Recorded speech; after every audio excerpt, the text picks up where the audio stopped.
Well, happy Friday, and we might as well get the chimes in there as well. Happy Friday, and hello, everybody. Coming to you from Voorhees, New Jersey, we present to you a championship matchup between the Asbury Park Blue Bishops and the Eastern Junior Vikings, otherwise known as the Storm, who will be coming out in just a couple of minutes. And thank you very much for joining us. I'm Tom Wilkins, here live from South Jersey on this cloudy Friday early evening as everyone is slamming for the Jersey Shore. We are slamming here for some hard-hitting football action in the 12 and under group. As Asbury Park comes on the field, and there you can see them basically near the midfield stripe where all the officials are. You'll see them in their black uniforms with light blue numbers, and we will be basically defying each team by way of their numbers. The Asbury Park team has lighter numbers; will be darker numbers for the Storm of the Eastern Junior Voorhees group. And they'll be coming out in just a couple of minutes here. But this is going to be an interesting matchup. I mean, these are kids. Remember, this is a 12 and under league, and we've done games like this before. And I really think it's going to be a very competitive matchup as Public Address is about to announce.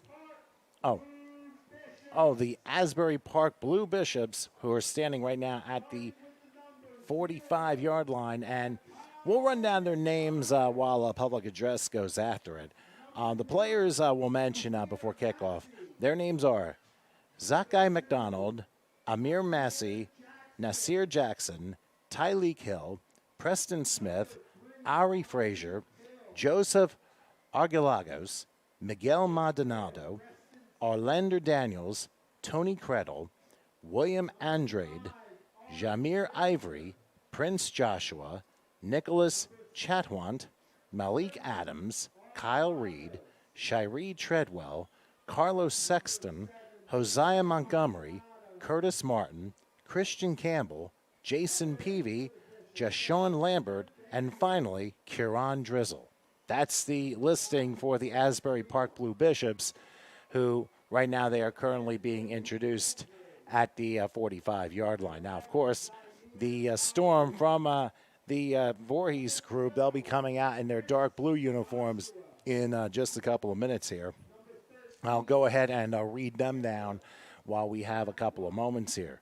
We begin by mentioning number 0. He is Joel Amagacher, followed by Adriana Bracco, Aiden Stewart, Deshaun Long, Prince Logan, Jaden Ali Ward, Dominic Carter, Roberto Burgess, Tyree Roan, Charlie Falk, who's actually the quarterback for the Storm team, Jalen Milvo, Damier Ali, R.J. Ali Jr., Anthony Rivera, Evan O'Neill, Avi Ben David, Tyler Rusin, Jordan Massino, Calvin Johnson, Gabriel Wallace, Walter Brown, Kaylee Moon, Caden Gray, Antonio Lombardi, Jimmy Lindsay, Patrick Smalls, Jimmy Embry, Ryan Bracci, Dominic Canzano, and finally, Noah Shields. So we have just mentioned both teams, the Asbury Park Blue Bishops and the Storm of Voorhees, whom as we pan over to basically the southwest part of our football field, they will be coming out in just a couple of moments, and of course they will also be introduced. Have a pretty nice turnout for this 12 and under championship game. I've noticed the flag that one of the coaches is holding up to remind the Asbury Park players, no talk, all action, and now slowly coming out into the more like a grayish smoke is the Storm of the Eastern Junior team out of Voorhees. Of course, down the road here from this football field is Eastern High School, about maybe a mile and a half from where we're broadcasting here. And football is definitely a very passionate thing, especially in this area. Now, of course, they will be lining up on their 45-yard line. You'll notice that the championship trophy is basically right in the heart of that midfield stripe. And I'll tell you what, we evidently are going to be having a dense fog advisory given all the smoke that has come out from both sides here. And obviously, we're going to be looking at basically some excellent action here between these two teams.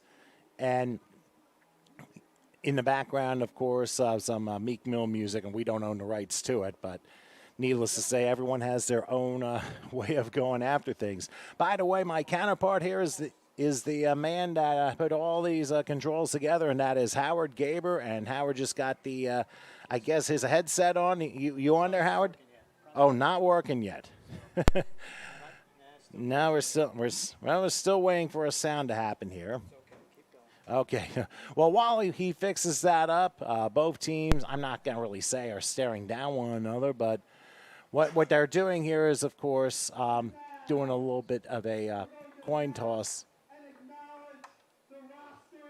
And they're going to also announce the Storm roster in a couple of minutes. Asbury Park and Eastern, they are doing their coin toss thing now, and this is a little bit of a different, thing that we have seen here as both teams line up, and basically all the players surround the officials and the captains who are there for the coin toss. Now, Asbury Park being the visiting team, they're the ones who are calling the coin when it goes up in the air, which it does right now. And we're still waiting. We're fiddling with wires here while this is happening. So everyone's witnessing the coin toss as it is, and we'll tell you as to who is going to get there. I think it's going to be okay, it's Asbury Park that won the toss, but they're going to refuse to the second half. So getting the ball first will be the Storm of Eastern. Now, you'll notice that both teams are almost similar in their colored uniforms. Eastern, the Storm, they are basically an all dark navy blue, but their numerals are also navy blue as well. As far as Asbury Park is concerned, they're in all black uniforms, but their numerals are in very light blue, so it kind of makes it a little bit of a differentiation to that.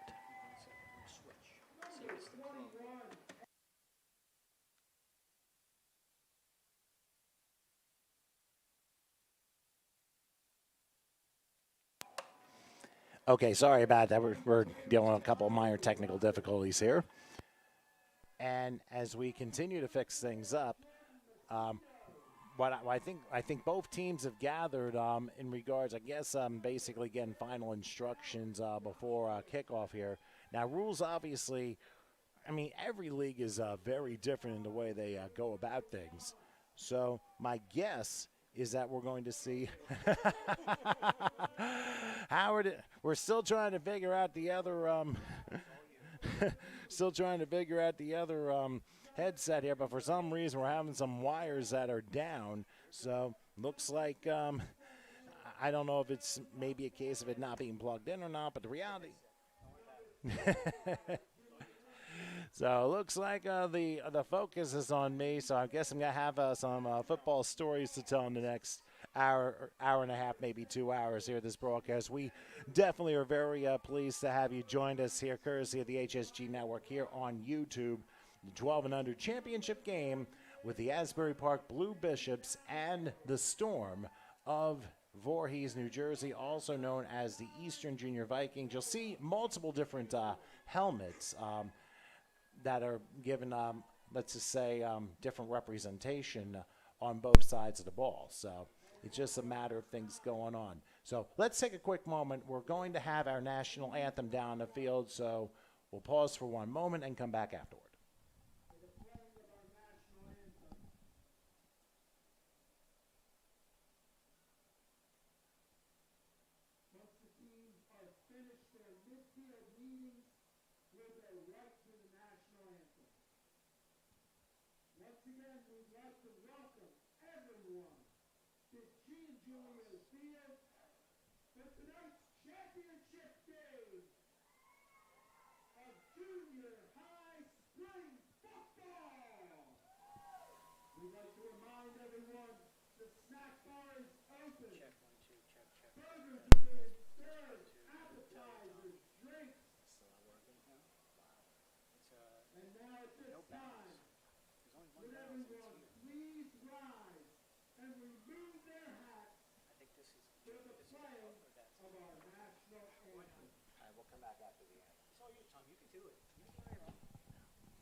All right, we are back here in Voorhees as we just had our national anthem being played here as we're about ready to get started here.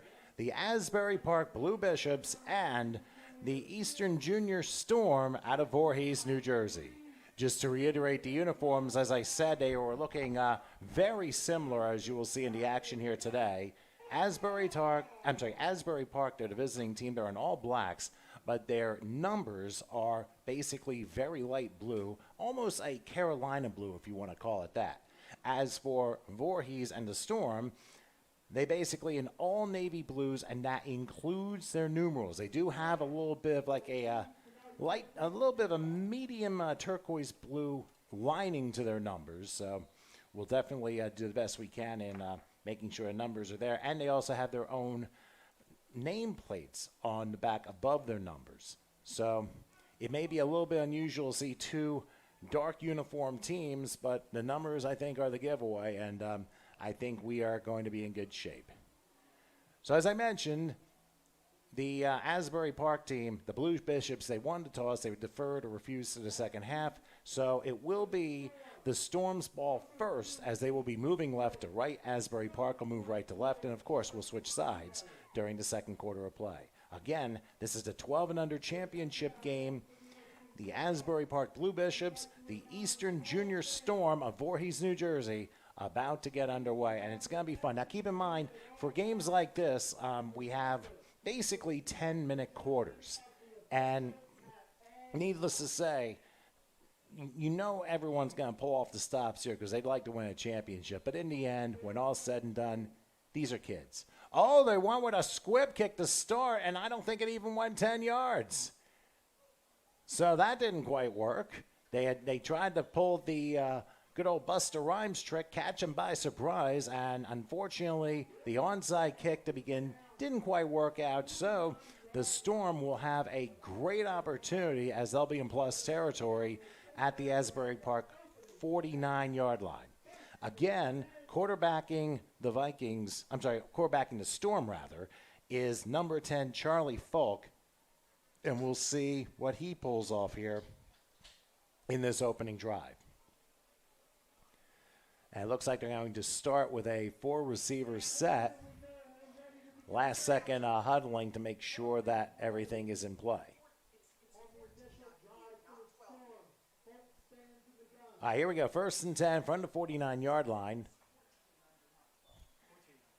It's a handoff around the right side, going to about the 40-yard line, and that's number 2, Aiden Stewart, with the carry. Now, we've just been told, for some reason, we were not given the correct information here. It is the 14 and under group for Asbury Park and the Storm. So my apologies there. It's 14 and under. That's the game we're having here for this evening. All right, so Stewart with a nice gain of 8 yards on the play, taking the ball to almost the 40-yard line. So 2nd and a short 2 coming up. To his right, number 24, Jordan Messino in the shotgun. is Falk. Inside handoff, and that is Messino. And Messino will have a first down, but he'll get to about the 37 before he's thrown back.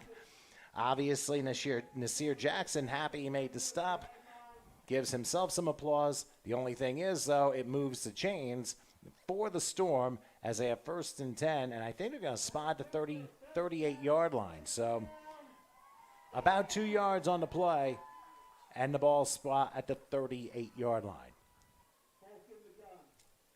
This time, Messino lines up to the left of Falk. In the shotgun, takes the snap. He'll fire, and that pass a little bit short. Pass is incomplete. It was headed, I believe, for Burgess, but he just couldn't come up with it. Walter Brown, rather. He's the intended receiver, but he was the throw was just a little bit short. Now, you'll notice that the Storm, they operate without a huddle, so they're going pretty much up-tempo the entire way. And now the lineup here for a 4-receiver set. Evenly divided here. 2nd and 10 from the 38-yard line as they send a man in motion, and they'll do a sweep. And, oh, what a nice play as the play went to Burgess, but that was a beautiful play by one of the defenders for Asbury Park, who brings him down for a big loss. He sent the jet sweep and unfortunately couldn't get off the tarmac there. So ends up being an 8-yard loss, and it is 3rd and a good amount, 3rd and 18 from the 46-yard line. Now Carter comes in the game as a last-minute replacement here, and we'll see what the Storm have in mind on 3rd and 18. A lot of movement going around here on this play. Once again, Falk in a shotgun. Let's see what he does. A high snap, and then flags are down, possibly some movement. And we'll see what this is all about here. Officials discussing, and they're going to say, never mind the flag. So disregard what happened the last 30 seconds, and we'll try 3rd and 18 once again. So no flag down in this situation. So 3rd and 18, it stays from the 46-yard line. Again, Charlie Falk, the quarterback for that Eastern Junior Storm team. Let's see what play they have in mind. I think, there's a timeout. I didn't see there being a signal by the officials, but it's going to be a timeout called, and we'll keep it right here as this is the opening drive of the game, about minute 40 in. Again, 10-minute quarters here for this league, 14 and under. No score between the Bishops and the Storm. So following the first timeout used by the Storm, we'll see what 3rd and 18 does this time, as it looks like they're going to go a little bit heavy on the offensive line. That may constitute a run play, but who knows. Modified eye in this situation here, 3rd and 18. Falk standing in the shotgun formation. And he's going to option this one. Looks for a block, 45-yard line to the 40, and now a flag comes in late. A flag comes in late. That was Stewart with the carry, and he's able to gain 8. But let's see what happens with the flag, because it came at the end of the play, and a lot of times when it comes at the end of the play, it would probably be on the defense. But in this case, it looks like holding's going to be the call against the Storm. And we'll see what Asbury Park decides to do. And they say, back it up.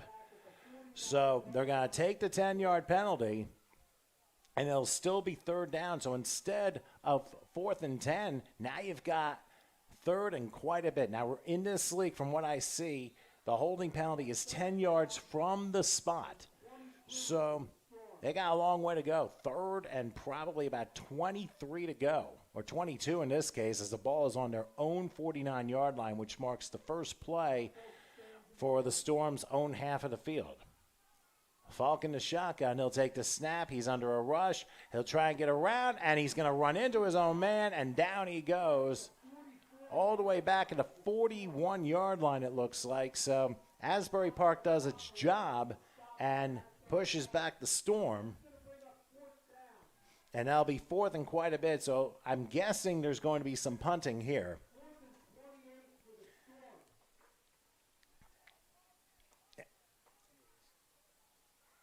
So let's see how the Storm decide to to do this thing.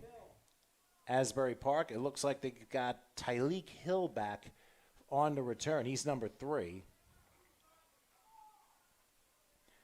And now last second substitution comes in and Kaylee Moon. I mean, he ran the very last second here. Good snap on the punt, and they get it off.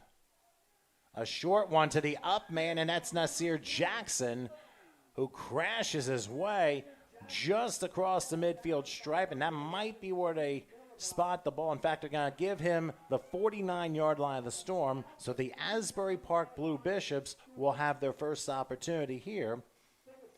The Storm, I mean, they had a decent first drive. They were able to get a first down, but again, that 8-yard loss on a jet sweep kind of set things backward and a holding penalty, and then that was pretty much that.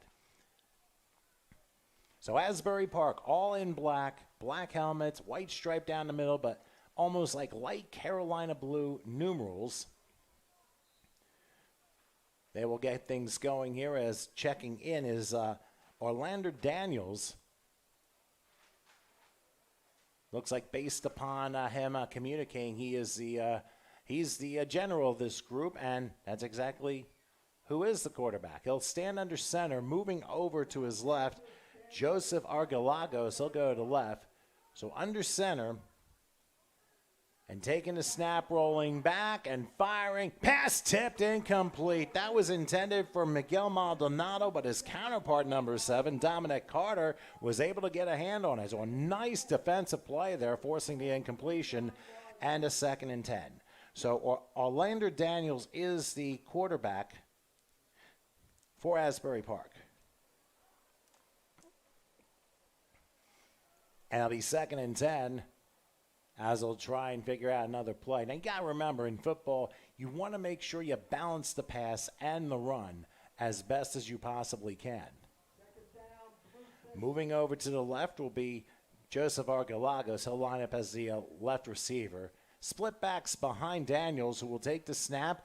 A pitch out. That is Hill. Hill trapped in the backfield. He's able to reverse direction, and he's able to stretch out to the 47-yard line before Aiden Stewart makes the stop. He must have done about 20 yards of running to get 2 yards. He went 10 yards one way, then 10 yards the other way, and he was able to lean over and gain a total of 2 to the 47.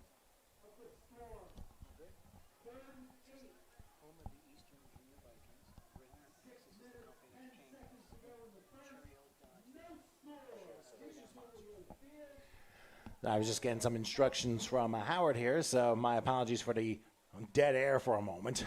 But anyway, it is 3rd and 8 from the 47-yard line. Crazy shouts, by the way, to Gridiron Access, who is sponsoring this broadcast of this special game today. Here's Daniels on a 3rd down with a handoff, trying to bounce around to his left, and down to the 43-yard line is Amir Massey. Able to get 4, but he's still 4 yards shy of a first down. So a good job by this defense, by the Storm. And we'll see what Asbury Park decides to do. Punt and pin them or try and go for it. And remember, they tried a surprise onside kickoff at almost circa Andy Reid 2001, but it didn't quite work out. And it looks like, based upon what we're seeing, they might be going for this again. Let's see how they line up. This is going to be an interesting formation. 2 receivers crunched right, and now we have a flag down. Went a direct snap to Hill, but a flag went down right before the play, and it's a false start. Actually, it might be a delay of game.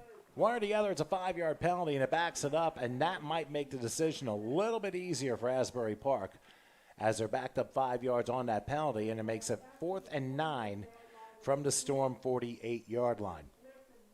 Also, we want to let you know that this is the home of the Eastern Junior Vikings Club, which, of course, participates here on this field, so a lot of Viking references, of course.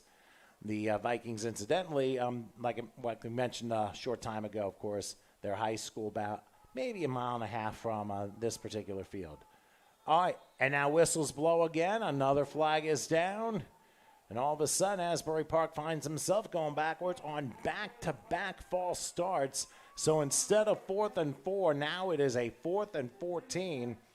And unfortunately for Asbury Park, they're going to have to get themselves situated here, because if you think about it, if you punt it on 4th and 4, you could easily send a Storm back to their own 20-yard line, and now field position suddenly becoming an issue. So Daniels, there's going to be a one-hop snap and a short punt, which will bounce out of bounds at about the 39-yard line. Amir Massey was the one who ended up putting together the punt. So now the Storm will begin, and they actually got a fortuitous bounce here at their own 39-yard line. So we're down to 4 minutes exactly left here in the first quarter. Each team has had one possession. The Storm have had the only first down of the game, but in the cash register, no score between the Blue Bishops and the Storm. By the way, crazy shouts going out to Cherry Hill Dodge, who is also a sponsor of this contest. Of course, I, for some reason, can't think of the league name here, but of course, this game between the Blue Bishops and the Storm, which is being brought to you today by Cherry Hill Dodge.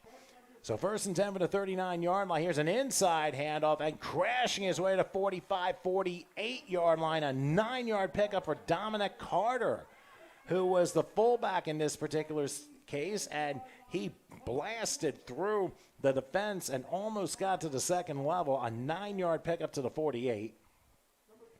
So that'll make it 2nd and a yard.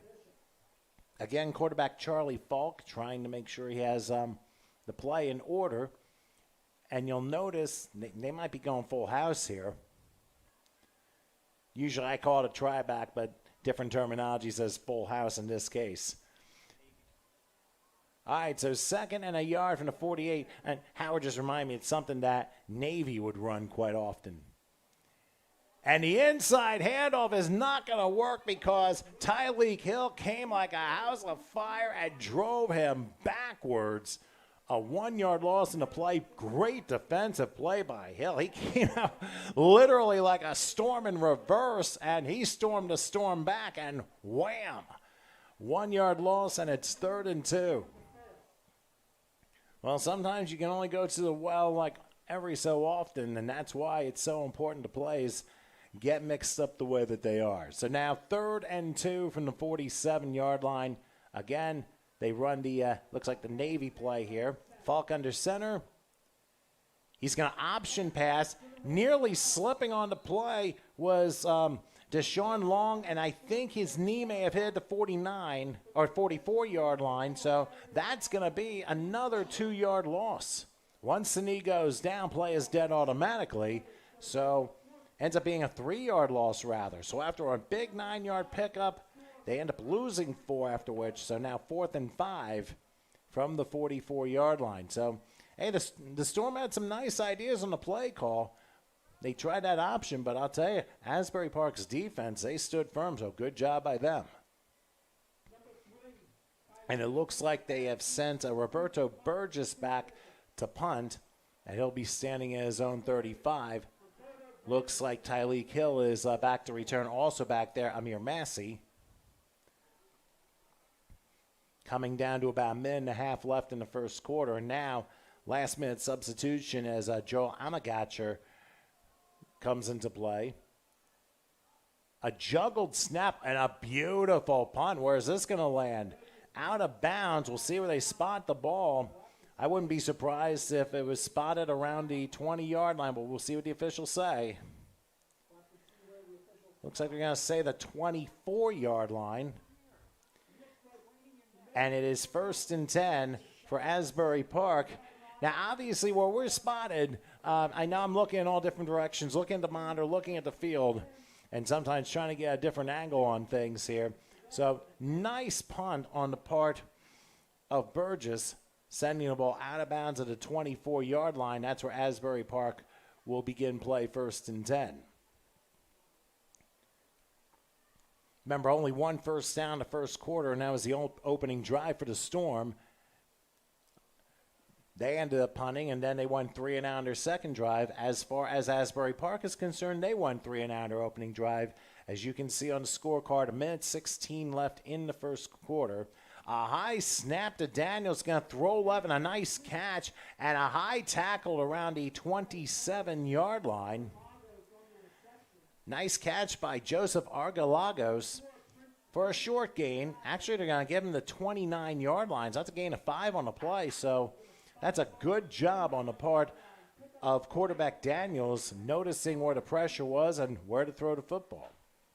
And from what I've seen here in the first quarter, it looks like the Storm, they're working on mostly a running attack, but we're seeing more balanced work on the part of Asbury Park trying to get the passing involved. So just saw the first completion of the game. In the northeast part of your screen is how much time is left in the first, coming down to 30 seconds.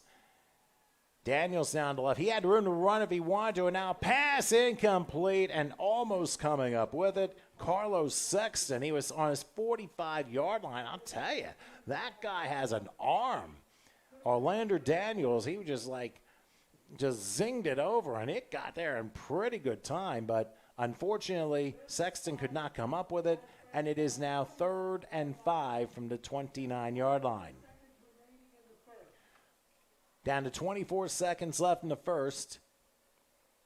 Let's see what the Blue Bishops dial up, and we'll see how the Storm counter with their defense. And both teams seem to be firing on all cylinders, and usually in a game like this, I mean, basically you're checking out your opponent, you're sizing him up, and then you're trying to make adjustments on the fly. So here we go with Daniels. No, it's actually a play to Hill, and Hill will get to about the 30, maybe the 31. Good containment by the defense, by the Storm, only forcing a 2-yard gain, and that looks like that will be the final play of the first quarter. So the clock will run out, and Goose Eggs will prevail through 10 minutes of play as we have reached quarter time here in Voorhees.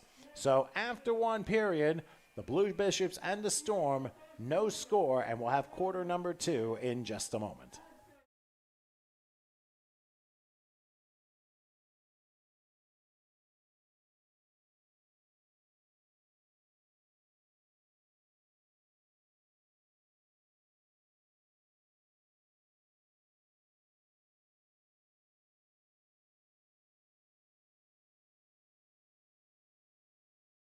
The original line of scrimmage. Stopped by number 12, Prince Joshua. It's going to bring up 3rd and 10 for the Storm. Okay, I hope you hear me here. Welcome back to a second quarter that's in progress. I'm Tom Wilkins here inside at Voorhees, New Jersey. We'll let you know exactly what's going on. What you're seeing now is we have a stoppage because a penalty has just happened. And we're going to give you the rundown here. We had a little bit of a power outage here, which caused an interruption, so our apologies for that. But thank you for waiting for us to return. They're discussing as to who the penalty was against, and in this case, a false start is going to be against the Storm. And there have been some penalties here. Well, you missed as we started the second quarter. It looked like Asbury Park was going to take a shot and go for it on 4th and 3 from the 31. They got hit with a false start, so they decided to punt on 4th and 8, and Massey punted for a 26-yard punt, which went out of bounds at the Asbury Park 48. That was where the Storm started, but they got hit with a false start, backed them up 1st and 15. Marino had a 1-yard pickup, forced a 2nd and 14, and then Falk with a nice pass to Burgess, but that only netted 4 yards back to the original line of scrimmage. Now, as we're looking on 3rd and 15, here's a nice pass caught by Bronco. Oh, look at that, crossing the 40 to the 38. That's a first down, a gain of 14 yards on the play. Aiden Stewart, tremendous play. So they kind of forget everything else that happened. So 3rd and 10 happened. They got hit with another false start like you saw. That was when we started to recap. And now on 3rd and 15 on the bar of the Storm. So now left hash mark, 1st and 10 between split backs is Charlie Falk. And they're going to hand this one off and down at the line of scrimmage. A good tackle by Carlos Sexton. And maybe a 1-yard loss on the play. And that's exactly where they're spying at the 39-yard line. So that'll make it 2nd and 11. So a lot of times you have to remember that this team, they got players that play on both sides of the ball. And here they're showing their talents on offense and defense. So we're seeing a pretty splendid first part of the game, which is down to 7 minutes, still halftime, and no score yet. Here's a pass that looks like a lateral. It's going to be caught and taken down at the 35. A hard hit after a 4-yard gain. That looked like Anthony Rivera made the catch there, and I think that can be considered a run because that was literally a backward pass, just slightly parallel to the yard line. So they're going to rule a 4-yard run for Rivera, and it ends up being 3rd and 7 now from the 35 as we're trying to get ourselves back into business here. So now modified I here with a 3-wide slot right, 3rd and 7 from the 35. We'll see if the option. No, it's a keeper and slipping out. 1 tackle, not the second, and now the ball is out. No, or they're going to rule it down. They're going to rule forward progress down at the 36-yard line. The ball popped out, but the whistle blew right at that moment, and the play was dead right there. And it bounced into the arms of an Asbury Park player, but for naught because the whistle had already blown. So now, after what looks to be a 1-yard loss, it is now 4th and we're going to say 8 from the 36-yard line. So thank you for, again, hanging in there with us. Very good matchup here in Voorhees, New Jersey, the home of the Eastern Junior Vikings. Of course, it is the Storm that is playing as the home team. And now whistle blows, and I think we're going to have a timeout called by the Storm for the second time in this half. So let's take a break. We have 5:31 left in the half and no score. Let's try a commercial again. We'll come back in a moment.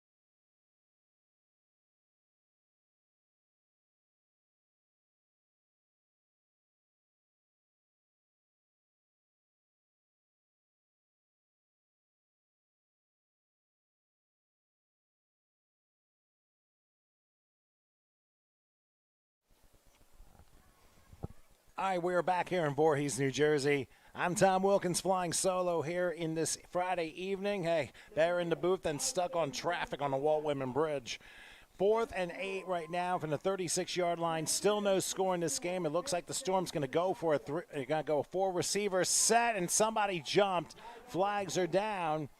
This time the Storm's thinking that it's Asbury Park that move, and that could change things. And it is on Asbury Park on a neutral zone infraction, he said. So now, after the 5-yard penalty, you're looking now at a 4th and 3 from the 31-yard line. So this is going to be a big play right now for the Storm. As jogging on now is Kaylee Moon with a very important 4th and 3, and I'm pretty sure the Storm are going to go for it. Now, I'm not sure if they have a 14-year-old that can kick a 48-yard field goal right now. I doubt it, but one never knows. So they're going to go full house here on 4th and 3. Are they going to try hard count again? No, an inside handoff. Oh, it's going to be close. It is going to be close. He went down at the 28. The officials look like they have him marked a yard short at the 29, and if that's so, the Storm turned the ball over on downs. And I thought it was going to be a little bit closer, but it's once the player's down where the ball is at that particular point, that's where they spot it, and it looked like he was about a yard short. So Asbury Park does the job, and why don't we take a look at the replay on that 4th down play. And the handoff was right there and crunching up the middle there. And that's number, it looks like 26, Kieran Drizzle, who was able to make the stop.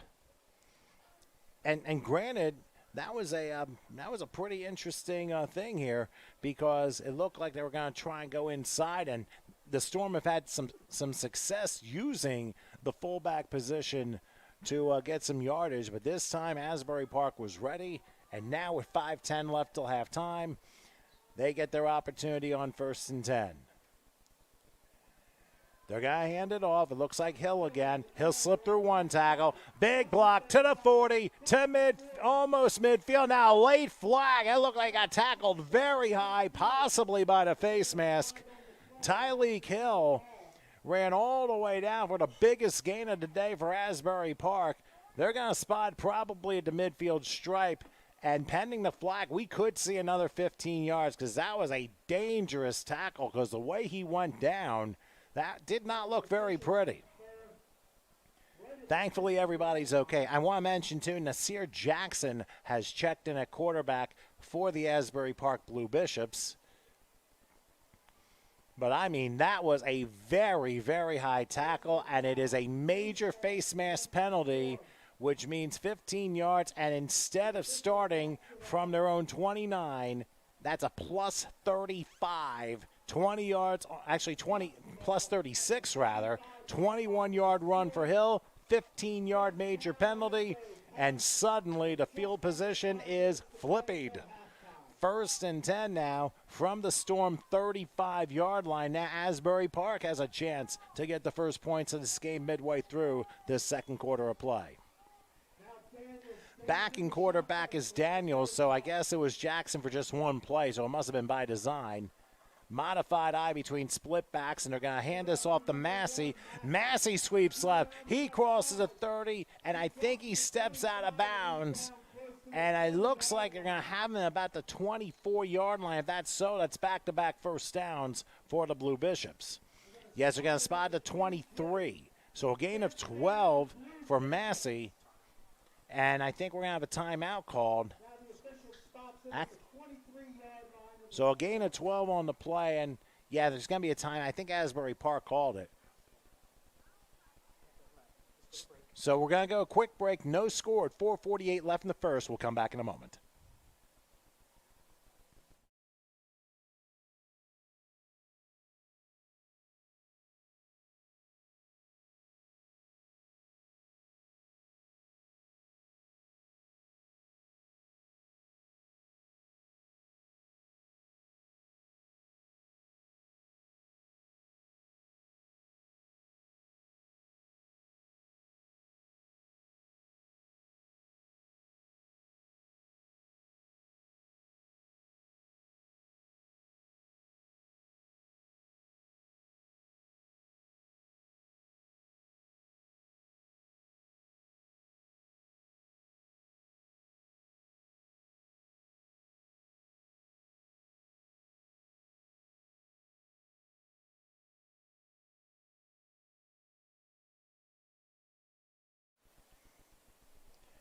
We're not exactly sure who called that last time out. I can't say for sure, but I wouldn't be surprised if that was Asbury Park, because they want to make sure they get some points on before the half.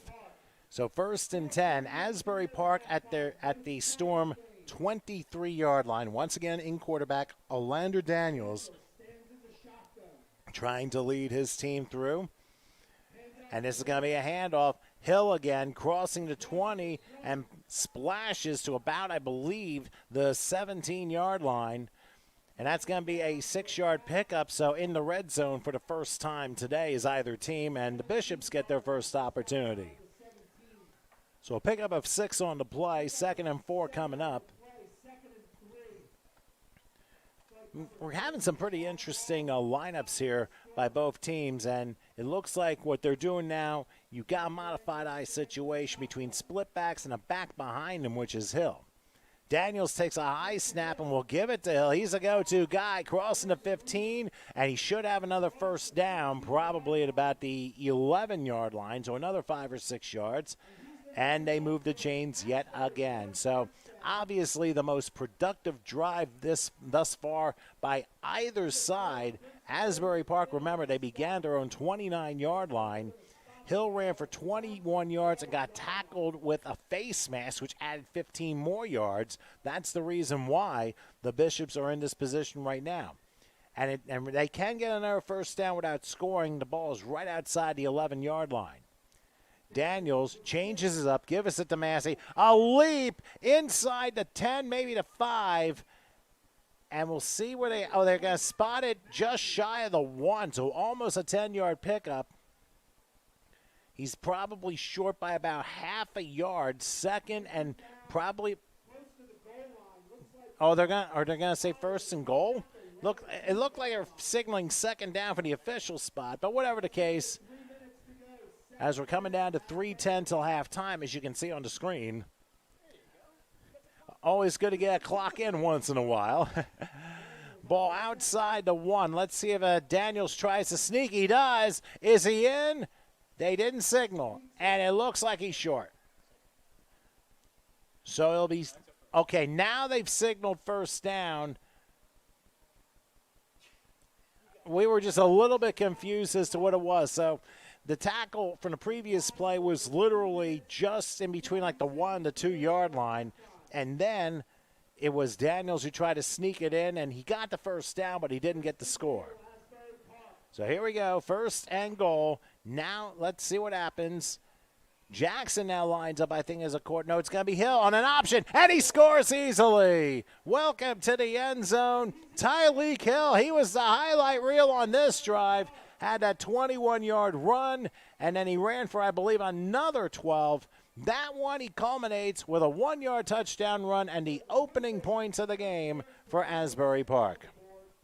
And a very good job on their part trying to spread the ball around a little bit, but Tyreek Hill, I mean, he did a heck of a job. And I think what culminated, like I said, was, and first of all, this whole thing happened because of the Asbury Park defense.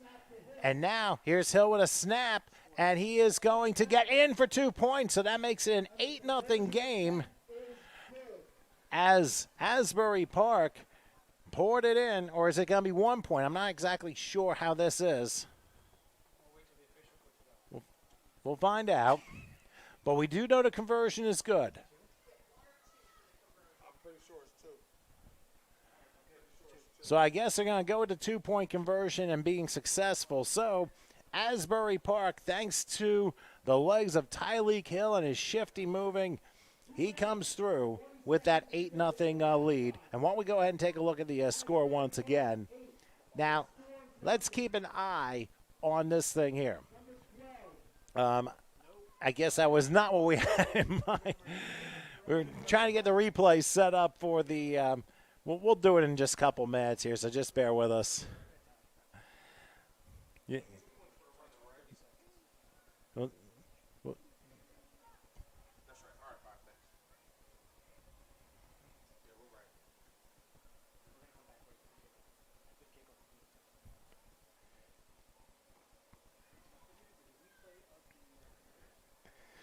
well, I guess the replay ended up being a commercial, but that's okay. We'll take care of it after the next play. We'll show you the Tyreek Hill touchdown from 1 yard.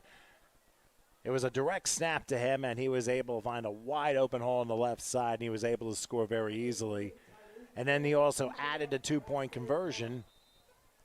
So Mr. Do-Everything at this point, he's going to be kicking off.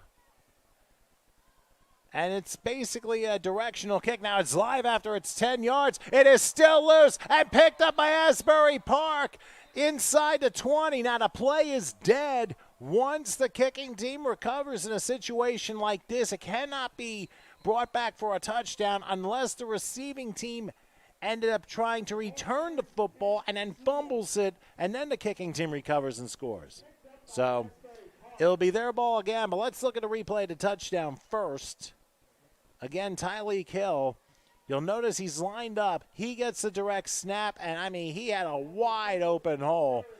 He saw that from a mile away and was very easily able to get that in. Now, there's also a flag down, by the way, as we go back to the kickoff. It was at the 41-yard line, so the officials are going to discuss what this is all about here. So we'll wait for the officials to decide on this. Oh, it's after the play. It's going to be a personal foul against Asbury Park. So it is going to be Asbury Park's ball. However, 15 yards from the spot of where they recovered. Now let's look at the kickoff again, and let's show you what happened. Now remember, by rule, once it goes past 10 yards, right here, that ball's alive, and it's got to be picked up. It never was picked up. Oh, that might have been a blindside hit possibly. Number 24 was Jordan Messina, who tried to pick it up, and he just couldn't do it. And then when he tried to go after it, he got blindsided, blocking the back. And that probably was why the 15-yard penalty happened. So instead of starting at the Storm 20-yard line, Asbury Park is backed up to the 35. I believe it's still going to be 1st and 10 anyway. So Asbury Park, who ends up getting a touchdown and a 2-point conversion, all along the likes of Tyreek Hill. He's not in on this play, but we'll see what this team does for an encore. As Orlando Daniels lines up under center, 1st and 10. It'll be a pitch out, Nasir Jackson. Jackson has some room, looks for a block, and it's going to probably be a hold, possibly an illegal block, down to the 30-yard line. So it definitely looks like it's going to be against Asbury Park that time. Usually when you throw it in the offensive backfield, that usually means a hold. That looked, wow. I've never seen that before. Oh, what that signal is helmet to helmet. And when that happens, that's an automatic 15-yard penalty. So that's going to make it 1st and 25. And, they're backing up even more. I think they go 15 yards in the infraction, and that's going to make it 1st and 30. I've heard of a 15-yard penalty, but I've never heard of a 20-yard penalty offensively. That's a first. All right, another one of my crazy Tomisms, but it goes without saying. Anyway, helmet to helmet, that's a major penalty from the spot of the infraction. So it was 5 yards behind the line of scrimmage and then 15 yards on top of that. 1st and 30 from their own 45. Here's Daniels back, and he's going to throw the pass into double coverage. It's incomplete. That was intended for Carlos Sexton, who has been basically blanketed by the secondary of the Storm team. And those passes up the middle really have not been successful because the Storm have been able to stay in their lanes and make the deflections where necessary. So it forces 2nd and 30 as Asbury Park at their own 45-yard line. Remember, they just scored a touchdown, got a 2-point conversion, and recovered their own kickoff. However, it's been all downhill from here at this point. 15-yard penalty for a blindside block, and then a 15-yard penalty for a helmet-to-helmet hit behind the line of scrimmage. So that's why they're in a 2nd and 30 pickle right now at their own 45-yard line. Now, Daniels trying to line up his troops here. Doesn't look like they'll have a receiver in play, so they're going to go modified. Now they're going to send Sexton to the right. A play fake, and now Daniels is going to throw that one incomplete. Massey, the intended receiver, another flag down, 2 flags down, and probably going to be holding again against Asbury Park as they are penalizing themselves like crazy on this drive. Don't be surprised if it becomes a 3rd and 30 and the penalty is refused. You don't want to make it 2nd and 40 because if there's a defensive holding penalty, then that completely resets the downs. So they'll refuse it. By the way, there's only 1:24 left till halftime, and Asbury Park with the 8-0 lead, and now Asbury Park is going to call timeout. So let's take a break. 1:24 till halftime, 8-0 Asbury Park over the Storm. We'll come back in just a moment.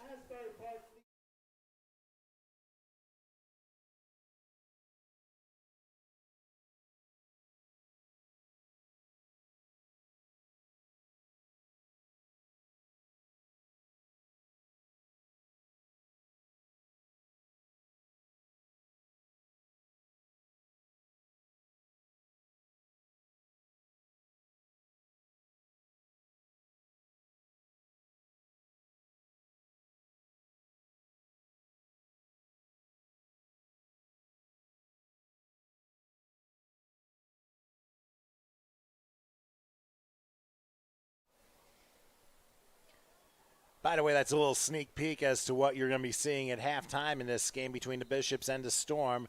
Of course, one of our big sponsors, the U.S. Army, coming up at halftime. You'll get to get a little bit more insight of the life of an Army person. And it's courtesy of GoArmy.com. You'll be able to check that out here on the HSG network. But meanwhile, the Bishops and Storm, a little unfinished business here. Each team with one timeout left. 3rd and 30 for the Bishops at the 45. Here's Daniels back. He's looking. He's going to throw deep. There's a man open, and it is almost intercepted. I'll tell you, that was a little bit underthrown. It was intended for Tyreek Hill, but give credit to Aiden Stewart, who broke it up. It looked like it was a little underthrown. He looked like he was going to intercept it, but in a way, it was more Stewart had it, and Hill knocked it away. So kind of like the other way around here. So now, 4th and 30, and obviously it's going to be punting time for Asbury Park. But then again, you never – hey, you can throw a 30-yard fake, and then crazy things can happen here. Hey, one never knows here in the game of football. So let's see how they line things up. Massey was the one who punted last time, and it looks like he'll be standing kind of like between the 30 and 35. He's just waiting for orders from his coaching staff. But I'll tell you what, that's an arm for Orlando Daniels. I mean, he can throw. I'm sure some high schools are going to be looking for him. All right, the punt is set, and a high punt. This is a real good one. And it's going to take a neutral bounce and be down at about probably the 30-yard line. We'll see where they spot that one. Still run. Now they pick it up. They're going to say the 24-yard line. So as you can see on the clock, 1:02 left till halftime. Looks like each team has one timeout left, and now the Storm is going to have to storm their way down the field and drive, I believe, like 75 yards, or actually 70 yards. They're going to say it was down at the 30-yard lines. That's where it was touched first. So the Storm have 70 yards to drive and a timeout in just 1:02 seconds. So this is your 1:02 drill, if you want to call it that. So the Storm, who have not been on offense in a while thanks to back-to-back possessions by the Blue Bishops, they're going to have to try and come up with something here. So let's see what quarterback Charlie Falk comes up with on 1st and 10. They're going to send some receivers to the right. It's going to be a 4-wide set. Back to the left of Falk. They send a man in motion to the right. They're going to go with a handoff. A little bit of a surprise pick down to the 32-yard line. Maybe about a yard. I believe that was Jordan Messina who tried down the right side. Now keep in mind that Asbury Park is going to get the ball to start the second half. So I'm actually a little bit surprised about this play calling here, because you want to try and score knowing you're going to be going on defense when the third quarter begins. We're down to 35 seconds and counting. So it looks like the Storm's going to play it safe and run the clock out, with each team only having one timeout. They just want to make sure they don't make any mistakes here. It's been a turnover-free game, by the way. Man in motion to the left on second down. They will run it again. They have a back for a block crossing the 35 and bouncing down to about the 38-yard line. Couple yards shy of a first down. And now flags down in the final 9 seconds of the half. Possibly a little bit of extracurricular play. We don't know. And both teams need to stay disciplined, especially Asbury Park. They don't want to be making mistakes here, giving the Storm a chance at possibly a Hail Mary in the final seconds of the half. They spot the ball to 39. And then the official, this is after the play, and it's going to be unsportsmanlike on Asbury Park. How about that? That's 15 additional yards. So the Storm have a chance with 9 seconds left. They're going to have the ball at the Asbury Park 46-yard line. So the unsportsmanlike after the play hurts Asbury Park, and that's one thing you don't want to do, especially in this type of game situation. So let's see what the Storm can come up with. I mean, it's things like this that makes you want to have an Aaron Rodgers moment. So 9 seconds left. Certainly going to be time for one more play. Quarterback Charlie Falk will give it a shot here. 4 receivers total. Falk back looking, pump fakes, throws to the left, passes caught at the 30 and tackled down the 28-yard line. But time runs out in the first half. Good catch by Aiden Stewart.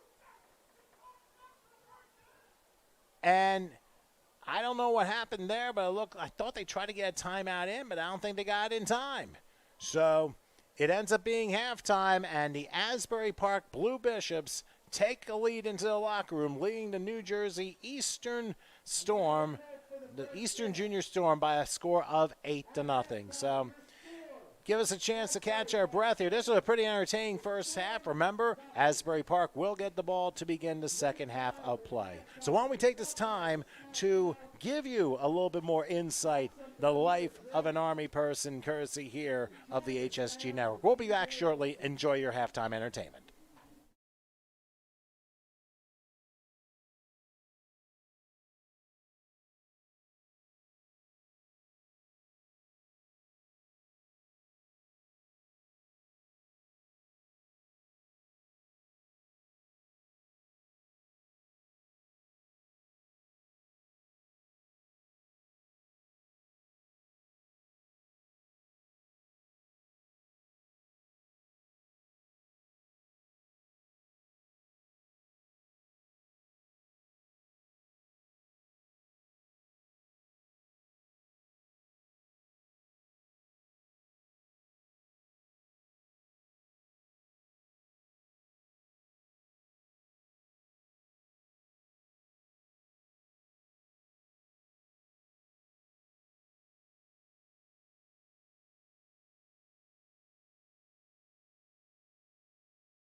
All right, let's test this thing out yet again. I think this will work. This has been an adventure here in the booth here in Voorhees, New Jersey, at the home of the Eastern Junior Vikings and, of course, the Storm. I'm Tom Wilkins, flying solo here. Of course, Howard Gaber taking care of all the controls here as we're about ready to start the second half. Right now, the Asbury Park Blue Bishops have an 8-0 lead over the Eastern Voorhees Storm. And it has been a very entertaining first half, to say the least. Let's go ahead and show you how the Blue Bishops scored their touchdown in the second inning, and that was basically all on the hands and the legs of Tyleek Hill. He's number 3, takes a high snap and had a wide open lane to get himself in for a 1-yard touchdown run. He did score the 2-point conversion, which followed, and that made it an 8-0 lead. Now, the Storm, they were able to drive down the final minute of the half, but they fell a little bit short. They tried to get a timeout in right as time expired, but they could not do it. And so it will be Asbury Park ball to start the second half. Now, keep in mind, they kicked off, and they tried to do a surprise onside kick. It backfired on them, but the Storm could not take advantage of the really good field position that was presented to them. So, again, just so for those of you who just joined us, both teams are in dark uniforms. In a dark navy blue are the Storm, and in all black is Asbury Park with light blue Carolina numerals, if you want to call it that.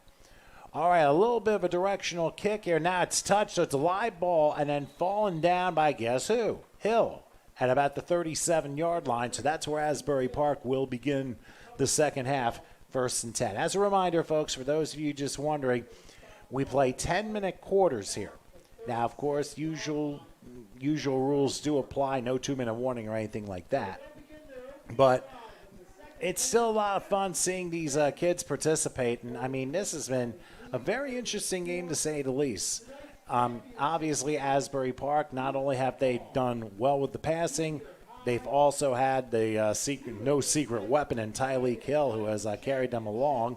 And then the Storm, they've had some nice runs to go along on during their drives. But the Asbury Park defense has been a little bit more aggressive, and now we're going to see what adjustments each team made as they begin the second half. Asbury Park, they'll go left to right, and the Storm right to left will switch for the final quarter, obviously. So now, in a modified item, they're going to send over number 7, Miguel Maldonado, to the left side of the line. 1st and 10 from the 37. And a bobbled handoff to Hill, but he picks the ball up on one bounce and gets to the 41-yard line. Did not look like a clean exchange from Daniels to Hill, but Hill lucky to get the ball back and gains 3 on the play to force a 2nd and 7. So we almost had the first turnover of the game. Now keep in mind that following the Asbury Park score and 2-point conversion, they did recover their own kickoff, but unfortunately got hit with a couple major penalties along the way, and they weren't able to take advantage of that opportunity. So both teams have had chances, but Asbury Park has been the only one to cash in so far. Here's Hill again on 2nd down, and the speedster gets to the 45 and crosses through the midfield stripe, which should be a first down. They're going to say the 49-yard line, still good enough. He needed 7, he got 9. Asbury Park will move the chains. And right now, Tyreek Hill, the way he's going, he's taken over this game since Asbury Park went on their scoring drive. Remember, their defense, I think the play of the game, honestly, was when the Storm were stopped on a 4th and, I believe, 3, and their defense was able to stop them for maybe a 2-yard gain at the 29, and then Hill took over from there with Asbury Park's offense. So same formation, 1st and 10 to 49. This time, Massey, he's going to go around the left side and cross the 45. They're going to give him the 40-yard line. So they're going to give him 11 more and another first down, and all of a sudden, the Blue Bishops are in absolute business here. And I think the biggest thing that this coaching staff has found working is basically the quarterback in the middle of a full house. So they're obviously going to continue working on that formation until the Storm stops them. They're going to say a gain of 12 yards as that ball is spotted at the Storm 39-yard line. So this is a pretty big moment in this game as we're only a minute, like 54 seconds in to this third quarter. So again, here's Daniels, and there's going to be a handoff, an interesting scenario here. Oh, that's not going to work. Down to the 46-yard line. Nasir Jackson was one of the carry, but a great play on the defense of the Storm. And it looked like Stewart was the one. Aiden Stewart has been very good on both sides of the ball as a runner and as a defender today. He forces a big 7-yard loss, and Jackson was saying that he was tackled with the face mask, but no hand ever got up there. So that's a big loss on the play, and that's going to be huge for the Storm's defense here, forcing a 2nd and 17.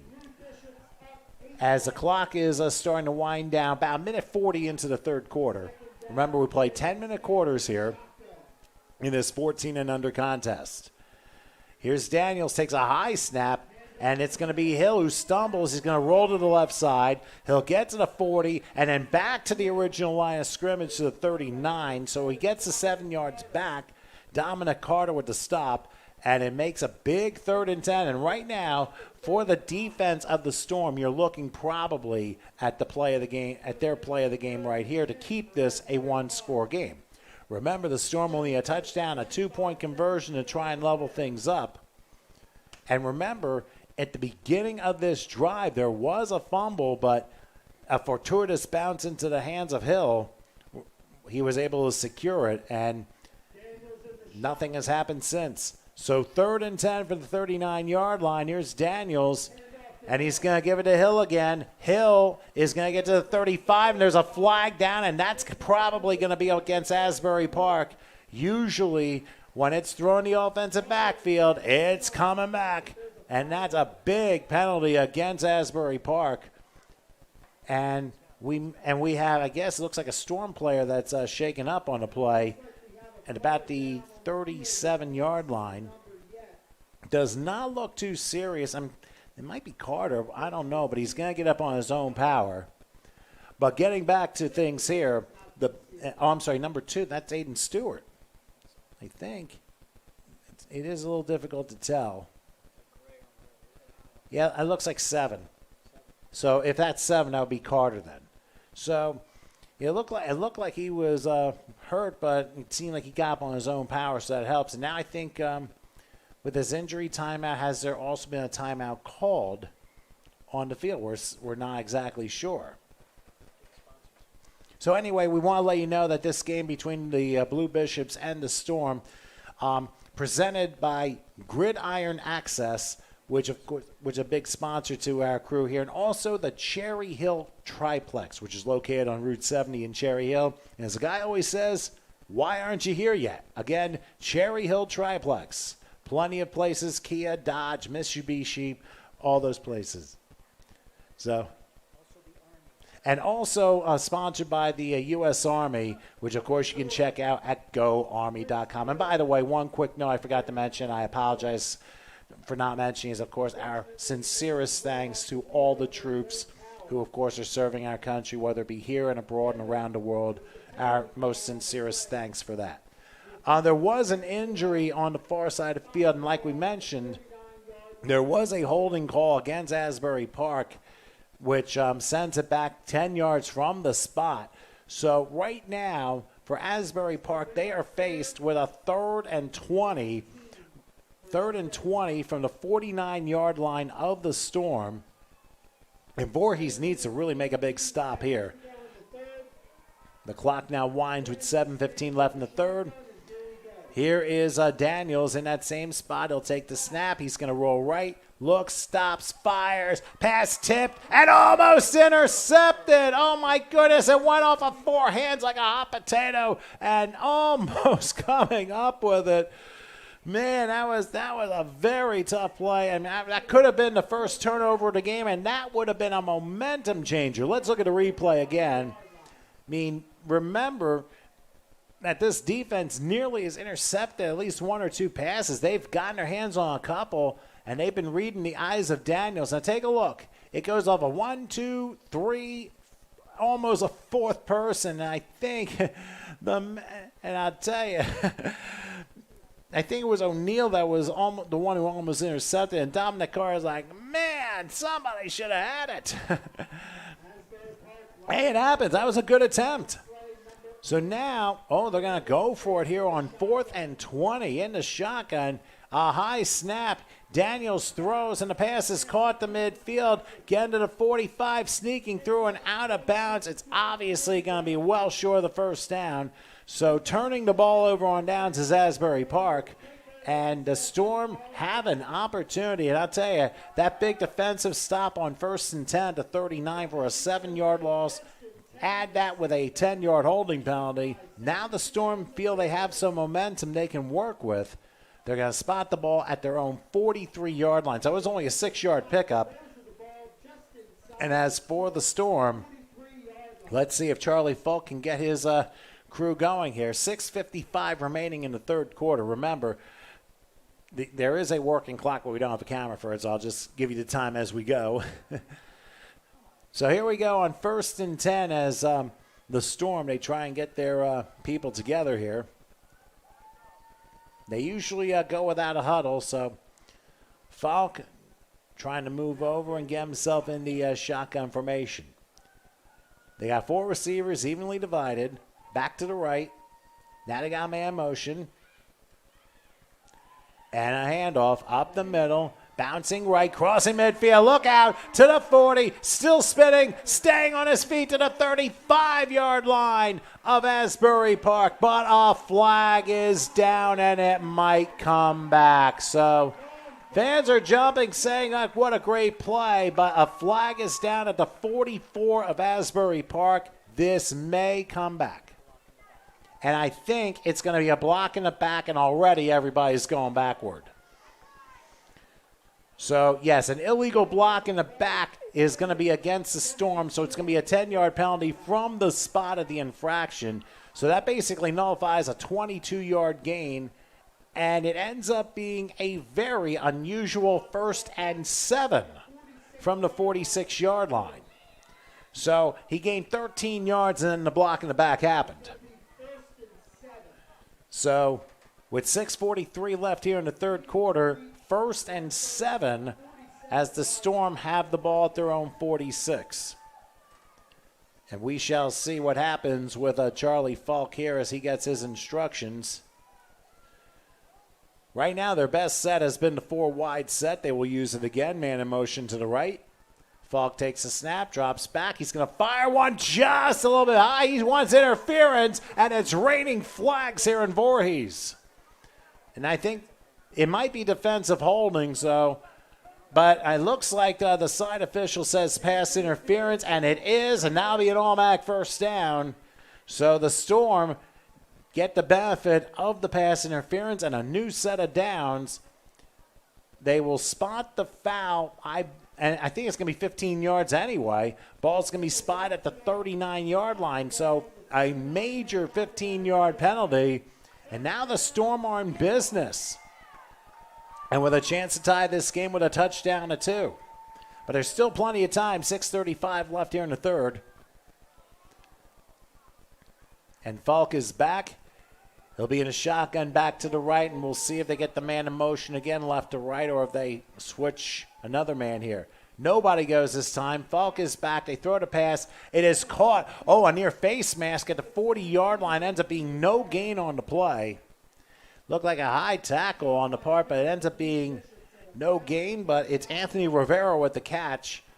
But back to the line of scrimmage it goes, and it's 2nd and 10 from that 39-yard line. So right now, the Storm obviously showing some signs of life here. And, of course, their quarterback, Falk, is looking at the coaching staff as to what to call next here. So, and remember, sometimes you get a lot of monotony when it comes to plays, and that's what happens when you get into a level like this. Here's an inside handoff. Oh, look at that being thrown down is Jordan Messina for a big loss on the play, and it happens to be the quarterback opposite, Orlando Daniels, who made the stop and forces a 2-yard loss to the 41-yard line. So tremendous play on the part of Daniels. He has an arm, but I'll tell you, he has some speed and is able to close the gap down extremely quickly. And that now forces a 3rd and 12 from the 41-yard line as Asbury Park tries to weather this literal storm, if you want to call it that. Ball spotted at the 41 of the Blue Bishops. Again, Falk in the shotgun. They send a man in motion. And it's a sweep play, and it's going to be Stewart. Stewart gets back to maybe the 38-yard line. That's a 3-yard pickup. And now the Storm, and actually I'm going to say the 39, so back to where the set of downs started. So they got the 2 yards back, and now forces a 4th and 10. Here's an interesting question here. Do you punt it away and force Asbury Park deep, or do you go for it? So very intriguing decision the coaching staff is going to make, but based upon what we're seeing on the staff, looks like they are going to go for it. Remember, Asbury Park went for it on 4th and 20 in the last drive. Here is a long throw on the right side, and it's knocked away, incomplete. Holy mackerel, what a play. I believe that was Nasir Jackson who was able to knock it down. I mean, that looked to be like a fly pattern along the far sideline. And just as the Storm were knocking away passes from the Blue Bishops, vice versa happened. Let's take a look at the replay on this one. Look at the pass by Falk. I mean, it was almost right on the money. They went for it there, but look at Jackson. Knocks it away at the very last second. So a great, great play. I think they were intending that one for, I think it was either Anthony Rivera or Jalen Milvo, but either way, it's incomplete, and Asbury Park will get the ball on downs at their own 39-yard line. So they turned the tide a little bit, and now they look to have a 1st and 10. And we'll see what they decide to do as we're down to 4:24 left here in the third quarter. They have an 8-0 lead, and now they look to try and extend it. Now a different formation here. It's Hill taking it himself, crossing the 40 down to the 43-yard line. So Hill calls his own number, probably a wildcat formation of some sort, and it ends up being, well, they're going to give him probably, they're going to give him 4 to the 43. So 2nd and probably a long 5 coming up. Well, obviously, Asbury Park, they've made repeat calls to make sure their plays are working. Now, at the last minute, we see Evan O'Neill make an appearance. No receivers here, and they do not. They're going to do another Wildcat with Massey. Massey leaps over midfield. Look at him go to the 30, the 20. There are no flags. He's running faster than traffic on 295 South. Welcome to the end zone. 57 yards for Amir Massey. A mass play on the part of the Asbury Park Blue Bishops as they extend their lead to 14-0 with the conversion to follow. And I mean, that is some athleticism. I mean, Massey for a moment, I mean, he was leaping over a defender. It looked like the best impersonation of a young Air Jordan logo there. But he came down and he was off and running, and none of the Storm players could catch him. Tremendous play by Amir Massey. 57 yards on the play, and they will go for the conversion here. And it's funny, they didn't even have Daniels on the field for either play. Here is Hill for the conversion, and he will dive. And did he make it? Of course, somebody had to get in the way, but yes, he did make it. It is a 2-point conversion. So it's 16-0 in favor of the Blue Bishops. Hill with his second 2-point conversion. And so while we go ahead and take a look at the replay on Massey's tremendous play, and keep an eye on the leap that he makes here. And this is, again, a Wildcat play, and whoop, one down, and he keeps going, and he is gone after that. 57 yards. I mean, he just outran the Storm defense, lock, stock, and barrel, and as I say, he took it to his condo, apartment, house, whatever you want to call it.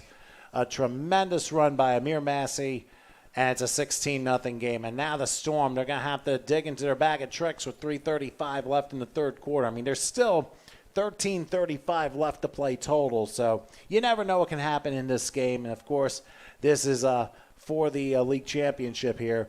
But Asbury Park looking very good right now. And what they have done, despite the penalties, they have done very well using their players and their skill set players very wisely, especially Hill and Massey and Jackson. And Daniels has to get some credit too, not just with his arm, but also he's done a great job on defense, especially with a big stop on the previous drive by the Storm, forcing a loss on the play and kind of turning the tide a little bit. And now for the Blue Bishops, they seem to have pretty much control of this game. So now the Storm, they're going to need 2 touchdowns and a pair of 2-point conversions to level this thing up.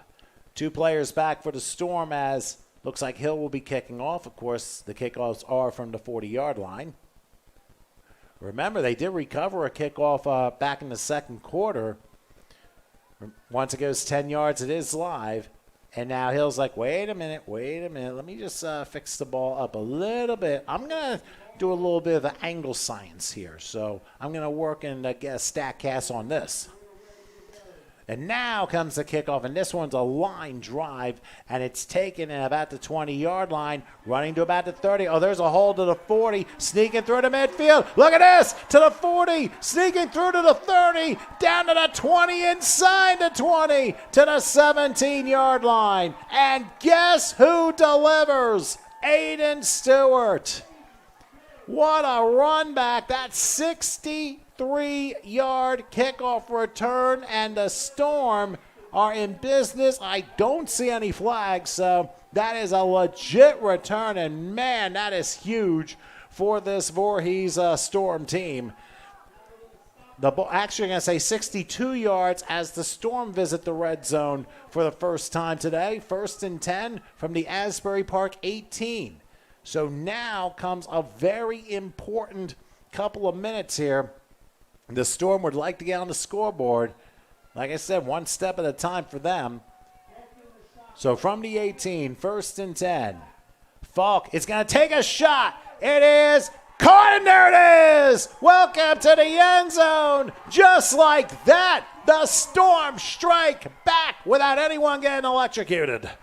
An 18-yard touchdown pass by Falk. Wasn't sure exactly who caught it. It was Aiden Stewart again. To run it back, I'll catch the touchdown. No problem. The Storm break the goose egg and are on the board.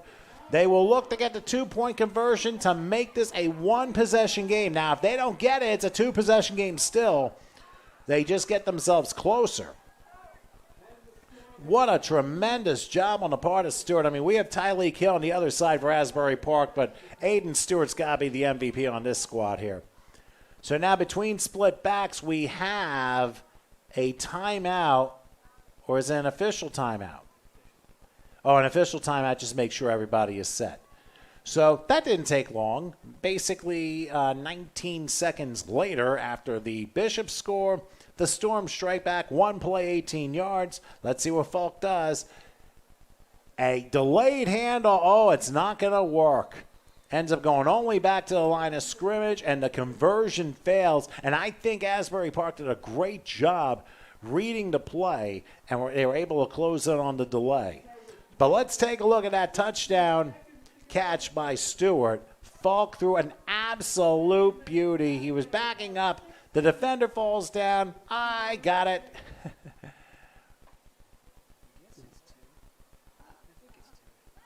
Look for a second. I thought it looked to be number 7, maybe Dominic Carter. But whatever the case, it's still a 6-pointer for the Storm. They failed in the conversion, so the only bad thing about this is that it's a 2-score game still. But only 19 seconds went off the clock since the last kickoff.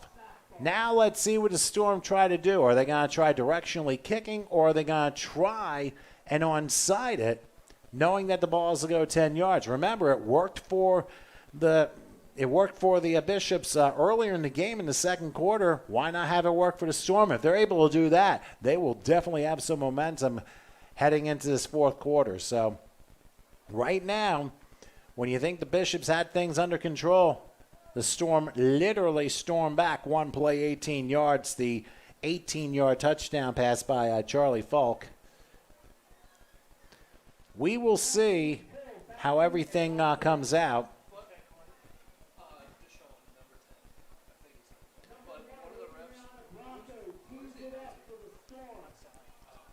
Just trying to clear my throat for a second. Sorry about that.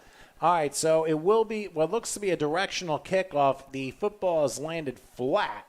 And now last-second substitution. Looks like Amagatcher is coming back on. Referee waiting to blow the whistle, and we will be back underway. And we'll see what the Storm decide to do. Now they're down 10 and somewhat back in this game. It's a one-hopper, and it's taken by William Andrade, and Andrade will cross the 45 to midfield. He has a cavalry, and he gets out of bounds inside of 40 to about the 36-yard line, and that's where the officials look to spot it. What? And it'll be 1st and 10, and I think the official's going to be standing at the 35-yard line. So it's going to be about a 25-yard kickoff return, and all of a sudden, now the Bishops look like they're going to bounce back here. Now, you got to remember, this is an extremely important defensive possession for the Storm for this reason. If the Bishops score a touchdown and get a 2-point conversion, it's a 3-possession game. That is how important that failed conversion was for the Storm. So, for all purposes given, this is really a huge defensive moment for the Storm. Now a low snap on 1st down. They still get the handoff to Hill. Hill will push his way and get out of bounds, and I think they're going to give him the 29-yard line. So that looks like a 6-yard pickup, and that'll force a 2nd and 4. Now here's I hope I'm not the curse here, but we have had the weather has really cooperated here in Voorhees. We have had off and on showers throughout the day here, and an unusually cool 66 degrees at kickoff for a June evening. And go figure, and we had 5 days of a heat wave where one day got up to 95 degrees, and now all of a sudden it's feeling like late March. 2nd and 4 from the 29. And the snap ends up going to Massey. Massey turns a corner and gets out of bounds again. And I think he's going to have a 1st down. He's definitely inside the 25. Looks like they're going to give him the 21. So they'll move the chains, another 8-yard pickup, and that'll be 1st and 10 as the clock is under 3 minutes to be exact, 2:55 left here in the third quarter. So needless to say, as they say, wind the clock, it has been a very entertaining third quarter to say the least. So now the ball is spotted at the 21, 1st and 10. And they will hand this one off. This is Hill. Hill crossing the 20. Not much there, but it looks like he'll lean over to about the 19, 18-yard line. Now their Storm player looks like he's on his back and is going to be taking a couple extra seconds to get up. So thankfully nothing serious there. They're going to spot the ball at the 20. So only a 1-yard pickup for Hill, and they're going to go up tempo here. So the edge of the red zone for the Blue Bishops. Daniels lining up another formation here, 2nd and 9. He'll take the snap. Here's Hill. Let's see if he gets the cavalry. He does. He'll get to the 15, 10, and an easy walk into the end zone for the second time today for Tyleek Hill. And no flags down. That's a 20-yard touchdown run. And Asbury Park, greetings to the end zone. They respond in a huge way. And they look for the conversion to make it a 3-score game. That's why I said this possession was so important. But I'll tell you, Tyleek Hill has been just way too much for this Storm defense. So let's see what they do for the conversion. Now remember, they've gone Wildcat a couple of times. Remember, one of those times resulted in that 57-yard touchdown run by Amir Massey earlier in this quarter. So all of a sudden, in a matter of like a minute and a half, we have had 3 touchdowns scored. So here's the conversion. It's a low snap and bobbled, rolling to the right, and not going to make it, but a flag is down. Nasir Jackson picked it up, but the play is no good. It's going to be holding against Asbury Park. So the conversion fails, and the Storm catch a break because it remains a 2-score game. We'll go ahead and get the replay on for the touchdown for Tyleek Hill. He had a 1-yard touchdown run in the second quarter, and now this 20-yard beauty. And again, it's been basically the mantra of the Bishops today. Sweep left. Get the cavalry, get your blockers, and get yourself in the end zone. That's exactly what Tyleek Hill did for his second score of the game. But the conversion fails, so the Storm kind of luck out here, but it ends up still being you need 2 touchdowns and 2 2-point conversions to level this thing up. And there's still time. I mean, there's 2:05 left in the third quarter. We have had, let's put it this way, we've had 20 points scored between these two teams in the last minute and a half. Sounds like the final 2.5 minutes of a Minnesota-Baltimore game in the snow from 10 years ago. So, you never know. I mean, crazier things happen in games like this, and that's why you just keep on playing, because you never know when a break will happen. And just ask Luke Williams of the Phillies after what happened earlier this week, not to make a baseball reference out of it. So Asbury Park will kick off, as usual, from their 40, and we'll see if they keep it at the angle they do or if they try and switch it to make it a little bit more directional. Tyleek Hill, of course, will be the one kicking off. He definitely has the legs, and he definitely has the distance for kickoffs as well. And I'm sure that he's going to try and kick it away from Aiden Stewart this time, as he lastly, when his last kickoff return was down the left sideline for 62 yards, and then you see what happened one play later. So the officials give him the signal, and Tyleek is about ready to approach the tee. And here we go once again. Another line drive, one hop, and taking her. So once again, it will be quarterback Charlie Falk who will try and lead his team, try and get some more points. 1st and 10 from the Asbury Park 42-yard line. Falk will throw right. Good catch at the 40, down to about the 37, a 5-yard pickup that time. And I believe that was Roberto Burgess on the catch, so a nice 5-yard pickup. And that'll be 2nd and 5. And I'm sure the Storm will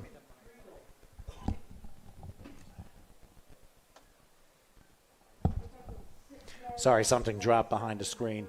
2nd and 5 from the 37-yard line as Falk is back. Another pass. Flag goes down. Falk tries to escape, and he slides down to 40, and he loses 3. The penalty flag went down quick right at the 40-yard line. We'll see what the officials discuss here. And it looks like they're pointing in the direction of the Storm as to who the penalty is on. And it's going to be a formation foul against the Storm. It's an illegal formation foul, so it's a 5-yard penalty. So I think the question is, do you accept 3rd and 8 or go at 2nd and 10? And the officials say that the penalty is refused. So it ends up being 3rd and 8. They just forgot to respot the ball after the 3-yard loss. So it is 3rd and 8 from the 40-yard line. We're down to 1:10 and counting left in the 3rd quarter. Let's see what Falk does here. He takes a snap in the shotgun. He'll throw left. And it's a caught pass to the 30, the 20, and away he goes to the end zone. 40 yards. And guess who? Aiden Stewart. He gets the job done on a 3rd and 8, a 40-yard touchdown. We have had, in literally 2 minutes and 37 seconds, 26 points scored between these two teams. So they're basically volleying touchdowns to each other. Now the Storm have a chance to make it a 1-score game if they're able to get the 2-point conversion. So 2nd touchdown pass of the quarter by Charlie Falk. I mean, that was basically a mid-slant play beautifully. Oh, they're going to go with the extra point. The snap, the kick, and what do you know? It's 22-13. That went right down the middle. It's still a 2-score game, but it's now 9 points. The way these teams are scoring, I mean, we may be piling up like a jackpot here.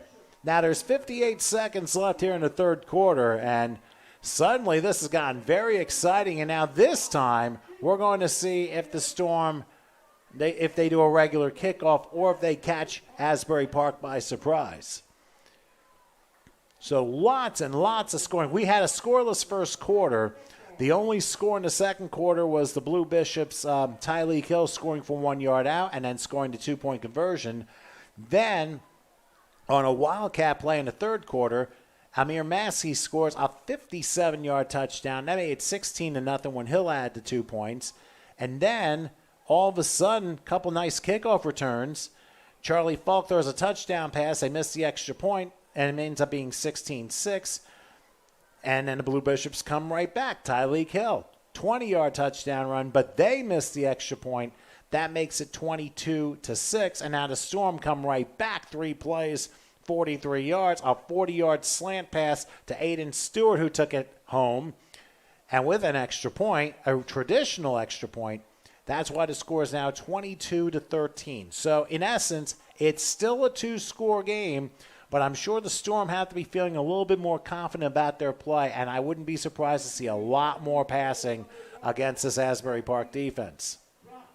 Let's see what the Storm does, and it is going to be a kickoff that'll be taken about the 38-yard line by Tony Cradle. Cradle breaks through, crossing the 45. I don't think he'll get to the midfield stripe, but with 2nd effort, he might. But they'll be near midfield for 1st and 10 for sure. So decent return for Asbury Park. And the Blue Bishops, up 22-13, have the ball 1st and 10 with 51 seconds left here in the 3rd quarter. This has been a pretty good game so far. I mean, we thought things were going to start going a little bit downhill for the Storm, but the Storm rose up and on back-to-back possessions get touchdown passes. And at this point in time, they're still in this game, and there's still plenty of time considering we had basically 27 points scored in a matter of 2 minutes and 38 seconds. Here's a low snap, and now a handoff to Hill. Hill will leap and collide and cross the 45 down to about the 43. That's another 8 yards for Hill, who keeps chunking the yardage up, and that will make it 2nd and they're going to give him 9, 2nd and about a yard from the 42. Probably time for one more play in the quarter with 30 seconds and counting left until three-quarter time. Amagacha comes on as a last-minute substitution. Second and a yard. Here's Daniels taking the snap, and there's Hill again. He's got the first down. He spins down to the 35-yard line. Good for another 6, good 7 actually, and good for another first down as the clock stops at 8 seconds, but they will set the ball in play and then wind it down, and we'll hit three-quarter time. So a very exciting third quarter of play, especially the last 4 minutes. I couldn't keep up. We're at three-quarter time here in Voorhees. The Bishops lead the Storm by a score of 22-13. Let me catch my breath, and we'll get the final quarter underway in just a moment.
We are back here in Voorhees at, I believe it's called Giangolio Field, as I'm Tom Wilkins here, taking things in a descriptive manner by himself. Howard Gabriel, of course, taking care of the controls here as we're in the final quarter now. Final 10 minutes of play after having an incredibly exciting third quarter where 27 points were scored between the two teams in literally 3 minutes and 40 seconds. The Bishops lead 22-13. They have first and 10 at the 35-yard line.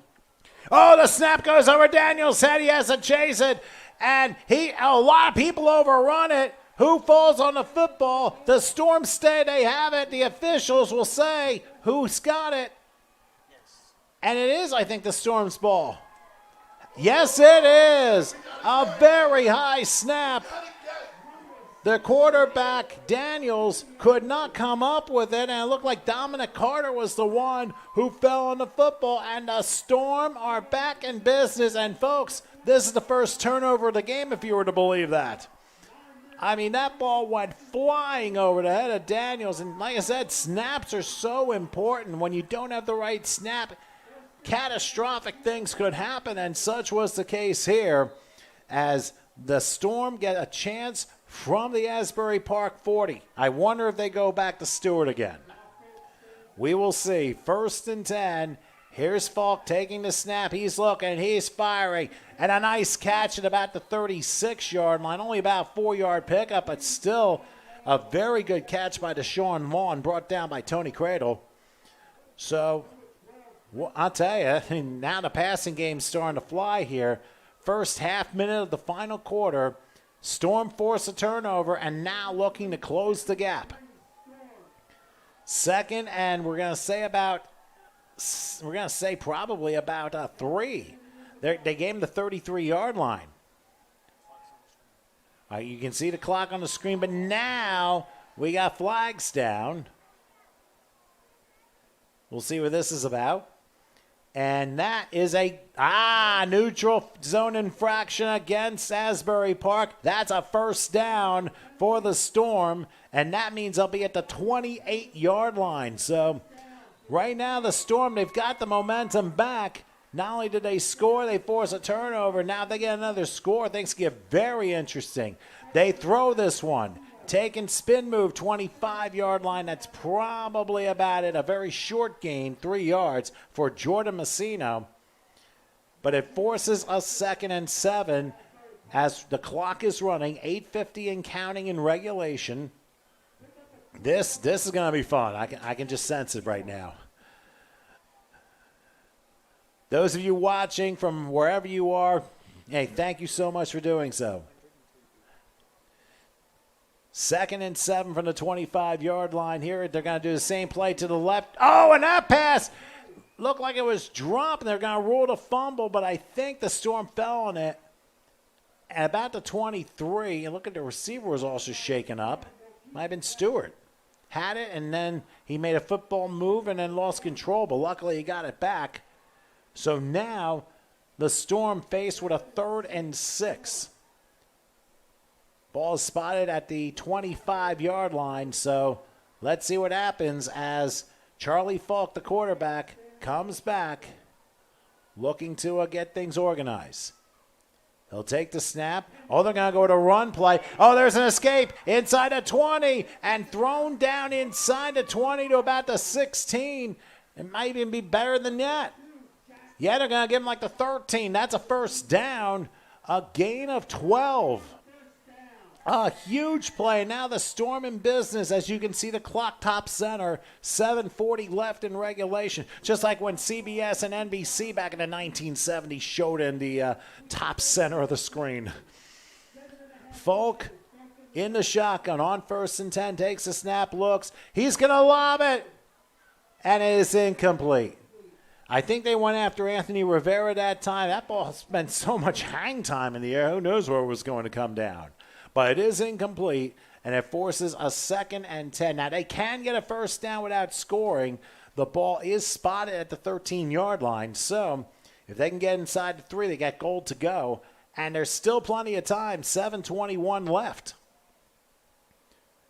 I mean, this clearly has become an exciting game. I mean, one never knows with football, but the way football is being played these days, anything is possible. So here we go, 2nd and 10.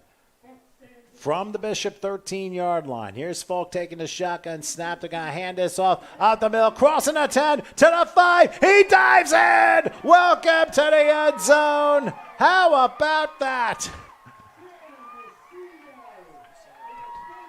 Messino comes through with a 13-yard touchdown run, and suddenly we have a game. And remember, the Bishops were up 16-0 with like 3.5 minutes left in the 3rd quarter. The Storm have literally scored 19 points in a matter of just over 6 minutes of playing time. Now that's some serious explosion there. Now it's a 3-point game, so I think it's pointless to go for 2. I mean, you made an extra point, so you might as well kick it. At the very last second substitution, so they will go with the extra point. Let's see what happens here. They make this, it'll be a 2-point game. The snap, kick, oh, partially blocked, hits the crossbar, and it bounces in. The Storm are catching the brakes. They've made it 22-20. Hits off of a defender, hits a crossbar, and bounces in. Folks, you can't make this up. Why don't we show you the replay of the touchdown from Jordan Messino, 13 yards out. They go with an inside handoff. It worked one time, but this time, talk about diving in. He was able to sneak through and get the score, and a crazy extra point that followed. We're going to try and cue that up. I mean, this is one of those, you might want to use that as a GIF if you want. I mean, you can't make this stuff up. Take a look. It's going to be partially blocked, and then the crossbar does the rest. Boink. Bink. Toink. Now, if you can understand this language, I mean, obviously you might be a fan on my page or something. But anyway, it's a 2-point game, folks, and the Bishops now are reeling the Storm. I'll tell you, I had a moment to hear words in their locker room as I had to take a slight halftime break, and I'll tell you, their coaching staff really wanted to motivate them, saying, we are here. And right now, here they are. And you may want to tell your friends, those of you watching here on YouTube, you may want to tell your friends, you might want to come by for the last 7 minutes and 14 seconds, because given what the last 6 minutes of playing time has been, anything is possible. And I'm very happy to bring this to you here in Voorhees, New Jersey, actually the home of the Eastern Junior Vikings, of course, presented by Gridiron Access. And, of course, brought to you by the Cherry Hill Triplex. Well, for those of you not watching on YouTube, why aren't you here yet? Here's a kickoff. It's a live ball. Now it's taken by Massey at about the 27. Now he's going to reverse direction and try and get a cavalry in front of him. Crossing the 40, crossing midfield. There are no flags. Is he road running into the end zone? Wile E. Coyote's jaw just dropped. A 73-yard kickoff return for a score and no flags.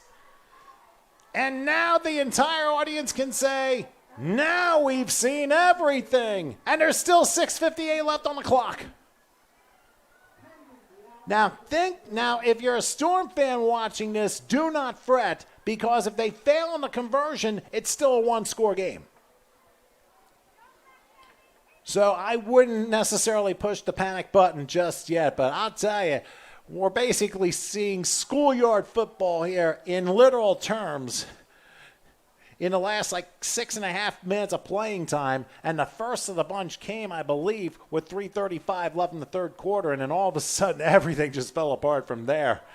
I mean, we have had 6 minutes and 37 seconds of action, and all but 8 points have been scored in this stretch. So now, last second substitution again. Amagacher trying to get into position. Key conversion. Here's Hill looking, rolling right, being contained, brought down shy of the goal line, and it's still a one-possession game, and a late flag comes in after the play. The conversion should still be no good, and then they'll penalize on the kickoff. But we'll see what the officials decide. It is no good, but a personal foul will be against Asbury Park. Wow. Why don't we take a look at that? Massey kickoff return for a touchdown. 73 yards it was. Let's take the look here. Picked up, at the 27.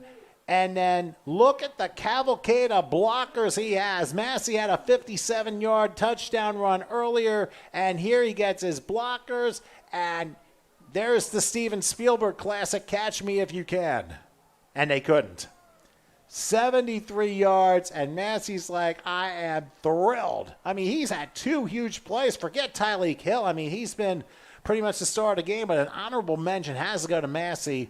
Those two huge touchdowns, one on that Wildcat play, and now that 73-yard kickoff return. But if you're a Storm fan, it's not over yet. They score here and they get a 2-point game. I'm sorry, if they score and they get 2 points on the conversion, hey, we got what will score in a very short game coming. So don't go anywhere yet, and don't lose hope if you're on the Storm side. If you're on the Bishop side, don't cash in your chips just yet. This has been a lot of fun. And remember, in all this, these are kids putting on a show. These are 14-year-olds, the 14 and unders. They have put on a show, especially here in the second half, with it being 28-20. Now, two are returners, and I would have to assume Stewart's one of them. You can pretty much tell because he is in with the white helmet. He's standing about the 36 now. The kickoff is from the 25-yard line, and it's a directional. And it's loose, and I think the Storm fell on it at the 43-yard line. Remember the Bishops had the kickoff in their own 25 because 15 yards penalized from the kickoff on a personal foul at the end of the failed conversion. So what a huge moment now for the Storm. They could take advantage of this. They are at the Asbury Park 42-yard line, they'll say. And let's see. They have plenty of time. I mean, they could still play helter-skelter. I mean, we could see 20 more points on both sides here, and it'll look like a high school basketball game. We'll see. 1st and 10. Here's Falk back. He's going with the home run ball, and it's out of bounds, incomplete. And it looked like it was going to be intercepted. Daniels was playing in with great coverage. There was double coverage on the intended receiver along the near side. So it's incomplete, and it's 2nd and 10 from the 42. Now, keep in mind, there's still 6:49 left in regulation. So there's plenty of time, and the Storm do not have to rush. They need a touchdown and a 2 to level this up. Here's Falk. Oh, somebody moved. But who moved first is the big question.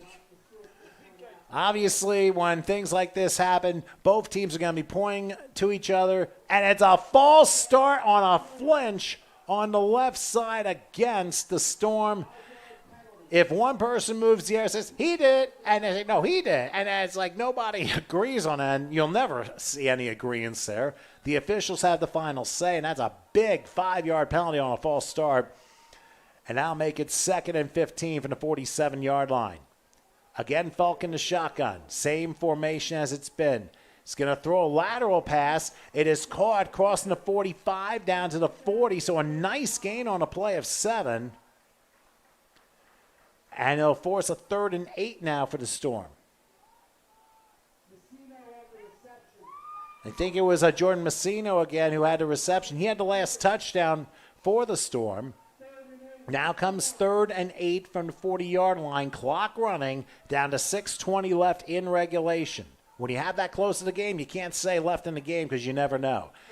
Falk is going to hand this off on 3rd down. There's a stutter step crossing 35. I think he's got the first down at about the 31-yard line. What a job and what a play call. That was a very nice run. So 1st and 10, they get the 8 yards they need with a 9-yard pickup.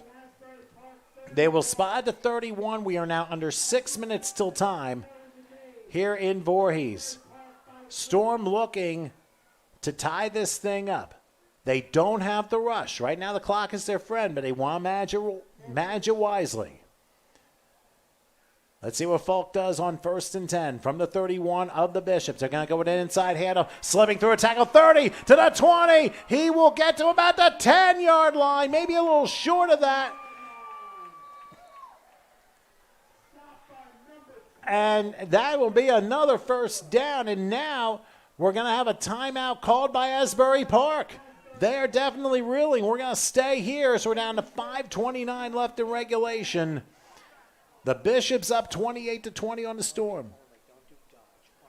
And we want to mention, of course, this broadcast is presented by the U.S. Army. And, of course, we are so grateful for all the men and women who serve our country. And if you want to get involved with the Army, just visit their website at goarmy.com.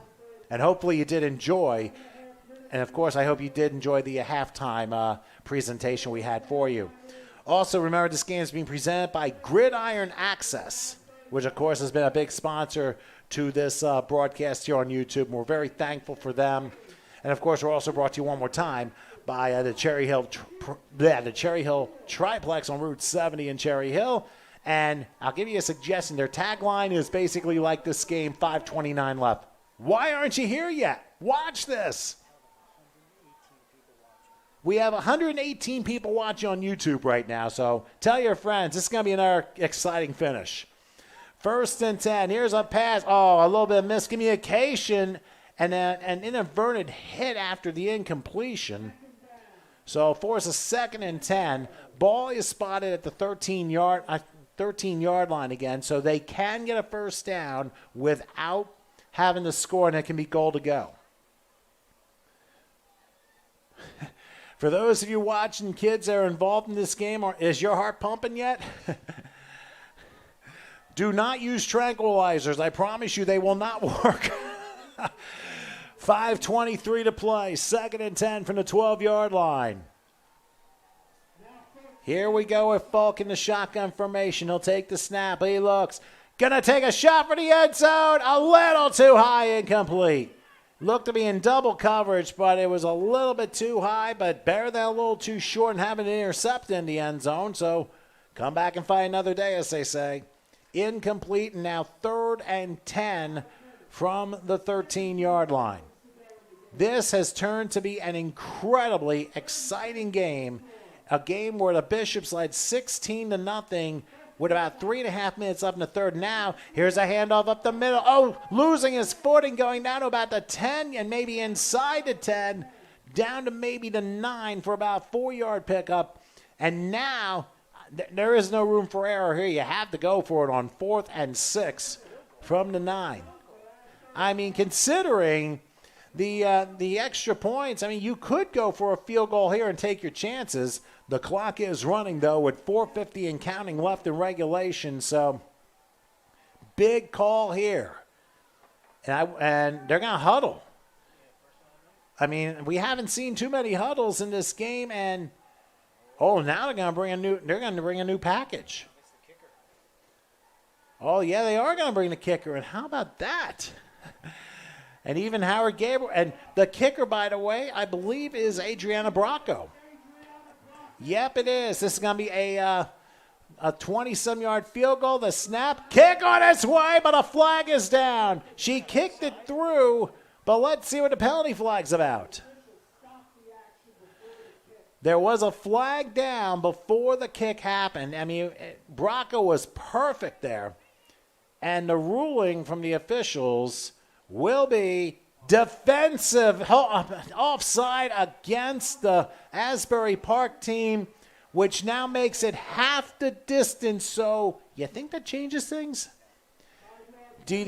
Now you're at the 9. Half the distance is to 4.5. And you got to get to about the 3 to have 1st and goal.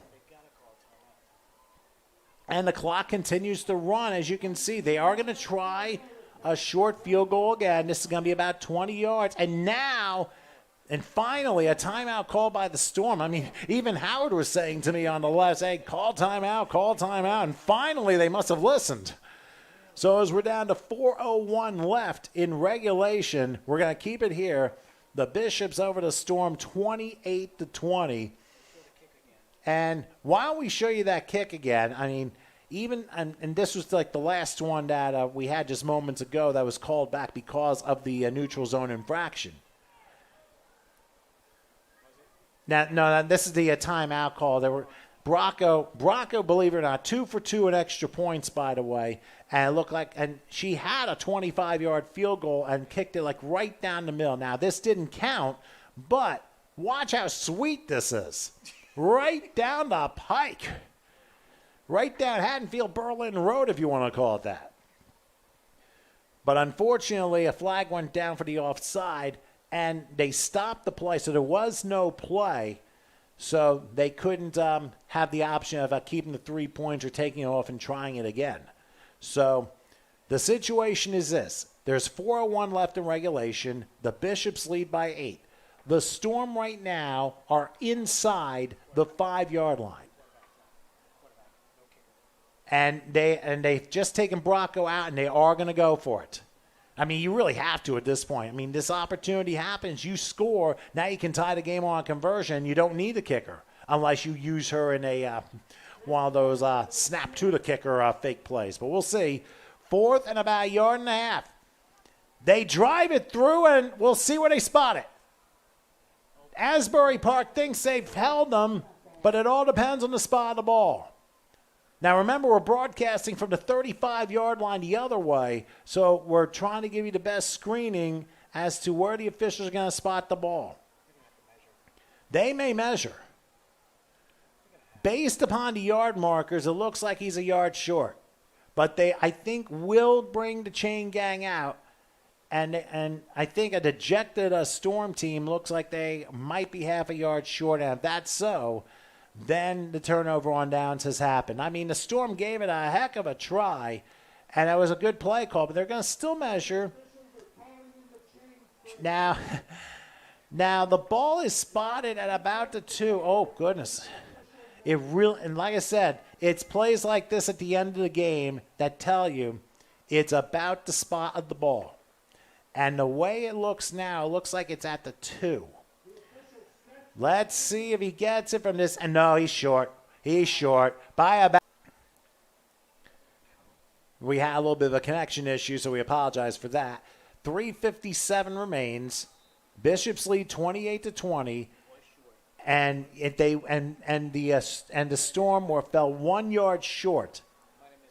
I mean, you may have missed the measurement there, but they did bring both teams off the field and they measured, and it was definitely a yard short. But you're allowed to ask. All right, so Daniels under center from the 3, 1st and 10. They hand it off up the middle. Oh, there's nothing there. And somebody came out of their shoes. The handoff maybe maybe a yard loss back to the 1. Forward progress got him to the 1. Well, they're going to give him the 3-yard line, it looks like, based upon where that spot is. So the clock continues to wind down to 3:25 and counting. The Storm, I think they have at least one timeout, maybe 2. They used one before that 4th down play just a short time ago. And you know, playing it safe for Orlando Daniels, you obviously don't want to make a mistake here because it could be tragic. And he fumbled the football! But who fell on it? Who fell on it? And now a late flag comes in, and we'll see what this is all about. And the officials will discuss, oh my goodness, 2:52 left, the clock is stopped, and you talk about a huge penalty coming after the fumbled snap, which I believe it was recovered by Asbury Park. And then after the play, we're gonna have offsetting personal fouls. So that's after the play. So the down counts, and that fumbled snap puts them back probably about the 2-yard line. Wow. And the clock will run now because of the offsetting penalties. 3rd down coming up, 3rd and 11 from about the 2. They huddle. Now the clock is their friend as the clock is winding down, 2:35 and counting. Now, obviously Daniels has to hang on to the snap here for his life. And they hand it off to Hill. Hill is being tackled, and we're going to see where they spot it. Was he tackled in the end zone or no? Oh, he got out to the 2. I'm sorry. This angle, it's very difficult. Now the Storm can use a timeout with 2:15 left. It ends up being a loss of 1. So the Bishops, I mean, you talk about being like against the wall and then some. That could not have been pressed anymore before the wall fell down for a safety. But luckily, in the name of Orlando Daniels, he was able to recover a fumble snap on 2nd down. If he doesn't recover it, this place goes bananas and a few other fruits. So here's the situation. Obviously, the Bishops are going to punt. They are going to be deep in their own territory. I mean, they're going to have their punter kind of like on the edge of the end zone. Now, they could choose to punt, or they can give themselves up, step out of the end zone, and take a safety to make it a 6-point game. That would still force the Storm to tie the game, and then all the pressure in the world will be on Adriano Bracco to win it. So, I mean, that's what it comes down to. I mean, this game, remember, was 16-0 Bishops with 3:35 left in the 3rd quarter. Literally 11 minutes plus later, this has been a barn burner. So let's see what Asbury Park decides to do. And Amir Massey, he will punt. Literally, his heels are an inch from the back of the end zone. And now, what do we have? We have a false start, which is not going to matter because you're only going back about a foot. So basically, the punt is going to be like 6 inches less. So the false start really didn't mean much. So 4th down anyway. And again, it'll be Massey standing. Now, will he punt or will he step out? He will punt. Oh, my goodness. And it's going to roll, and then flags start raining down. It drops down at about the 25-yard line, but let's see what the penalty is. The ball's down to 25. I mean, they were very lucky they got that off. I mean, I guess that was the better risk because if he stepped out of the end zone, I mean, you're basically putting your life in your hands here for the rest of the team. And the holding call is against the Storm during the kick. So that's going to back him up 10 yards. But still, it's not a bad penalty because you have 2:09 left. You have one timeout. And you have 35 yards to travel to try and make it a 2-point game and give yourself a chance to tie it. I mean, that's what they're going to say, the 36-yard line. So the holding penalty, I mean, from a field position standpoint, not a big deal, only because now you have a little bit more room to work with to make that yardage up, and it's still only going to be 1st and 10 anyway. So 2:09 left. One timeout for the Storm, down 8, and Folk looking to be a folklore hero. He takes a snap, looks, he fires, pass caught, and down to about the 33-yard line, inbounds. Clock continues to run. Under 2 minutes now. Jackson with another nice tackle for the Bishops. Now, he can't waste too much time. Clock winding down to 1:45. Folk trying to line his troops up. Now he goes in the shotgun on 2nd and about 7.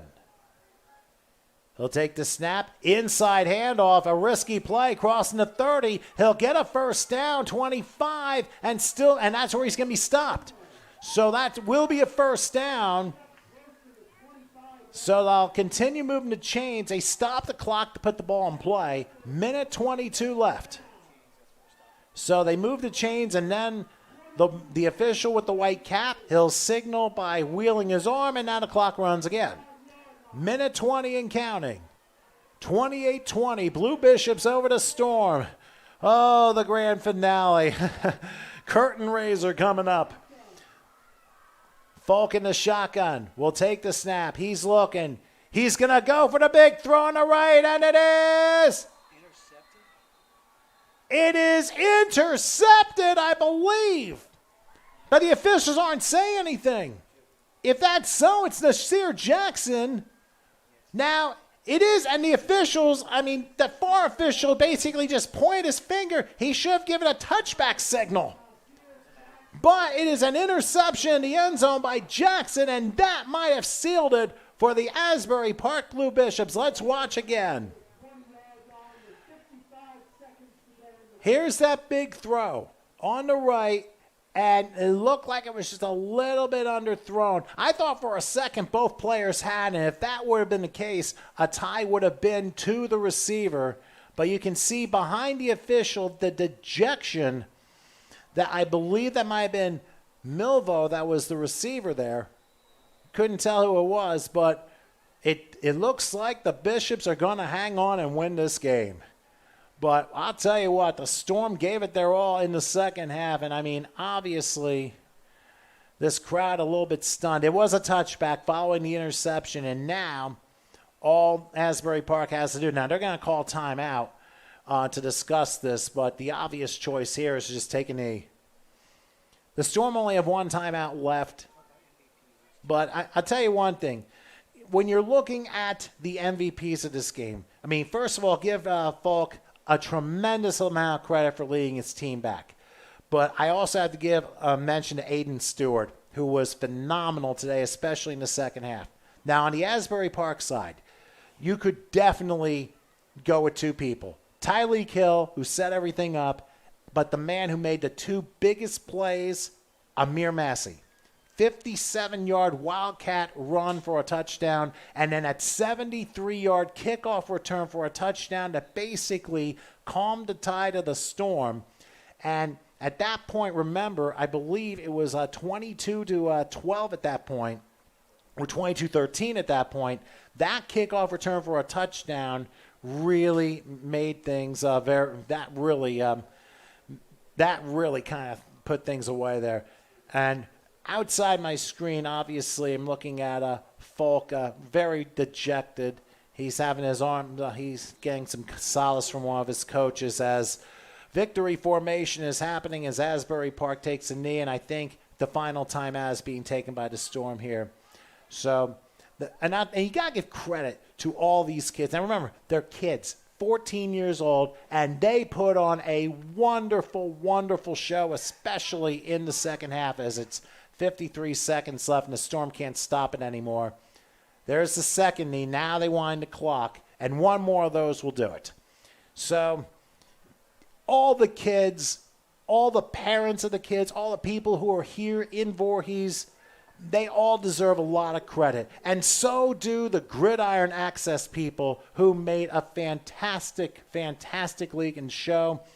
And they definitely deserve all the credit in the world.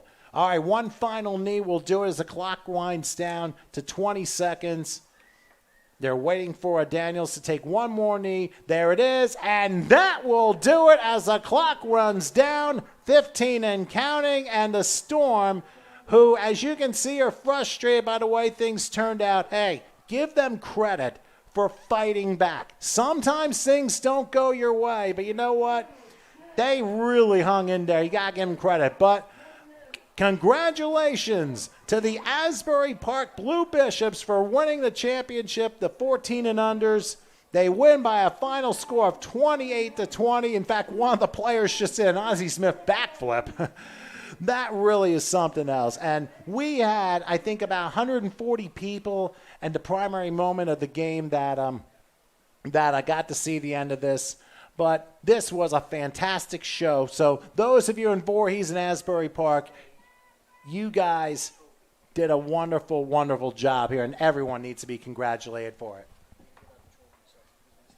We're going to stay here for a couple minutes. They're going to present the trophy to the Asbury Park Blue Bishops. I'm sure there's going to be handshakes and stuff like that, and probably a post-game prayer and things like that. But you got to remember too, for the Storm, they fought back valiantly. They did not give up. But sometimes the opposition just might be a player or two better on that day. Football is a strange game that takes strange bounces. Just ask Adriana Bronco with her extra point in the fourth quarter. Bounced off an Asbury Park player, bounced off the crossbar and through. Sometimes the bounces go your way, and sometimes they just don't. But, all right, so now we see the trophy down the midfield stripe that's going to be presented. This is going to be a bunch of happy people as now we see both teams deservedly giving handshakes to each other. This was a hard-fought game, and I'm proud of both the teams and, of course, the families of the team, and, of course, Gridiron Access putting this together today. That really was a fantastic show, and everyone should be proud. So, obviously, this is the final of the season, obviously, for both teams. And as they say, one team had to come out on top. And tonight, it was Asbury Park 28-20 over the Voorhees, New Jersey Storm. I know only one team has to win these things, but, like I said, 14 years old kids, they gave it their all. And as one host once said, you got to give it your all because that's all you've got. And there's a reality to this. So, all right, we're gonna go ahead and get the trophy presentation going to Asbury Park and the Blue Bishops winners today. But like I said, I'd say MVP wise, I would go Tyreek Hill, but again, Amir Massey had the two biggest plays: 57-yard Wildcat rush for a touchdown, and then that 73-yard kickoff return for a touchdown, following a score by the Storm, which made it, I believe, 28-13 at that point, whatever it was. That was probably it was 22-20 actually, and the Bishops had that return for a touchdown that made it 28-20. Turned out to be the last points of the game. And as you can see, both teams huddling around each other. We're about to see the trophy get presented to the Asbury Park team, and like I said, this is a great moment on both sides if you think about it, because, like I said, it's all in the end, it's competition for 2.5 hours, but in the end, one team wins. But hey, it's all about humanity and respect for the game, and respect and love for one another. That's what it comes down to. Is everyone holding up their cell phones, getting their lights on, and filming and stuff like that. Obviously, our cameras can't quite reach that close, but can't really get much closer than what we have right here. So as they'll raise the trophy, and we'll be out of here in just a moment. But this tells you how important the game football is, and for these people, it's in their blood. And whether you play it or you announce it or you get involved in some way or another, even after your playing days, you get to teach the next generation. It is such a rewarding thing, and football and life are so parallel to one another, as pretty much everybody knows, especially in the world of football. I believe the commissioner now is talking to both teams, and I'm sure congratulations goes on both sides. And for the most part, this was a pretty well-played game. Now, I know Asbury Park had more penalties than the Storm did, but in spite of that, the Storm, I mean, they could have thrown the towel in down 16-0. Could have been a lot worse, but they fought back. And they made this a game and quite a finish, to say the least. So I believe the person instructing now, gentleman in the red cap and white shirt, that would be Marcus Brown.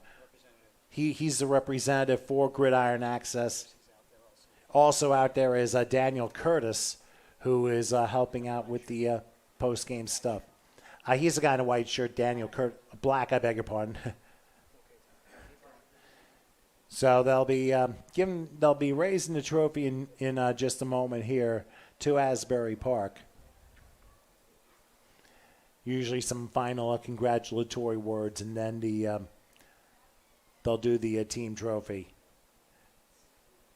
And considering this comes kind of like at the end of the pandemic, through like 14, 15 months worth, I mean, to see the kids out fighting and playing football again, I mean, it's such a rewarding thing. A character-building game, a game where you're going to have highs and lows, just like you would in life.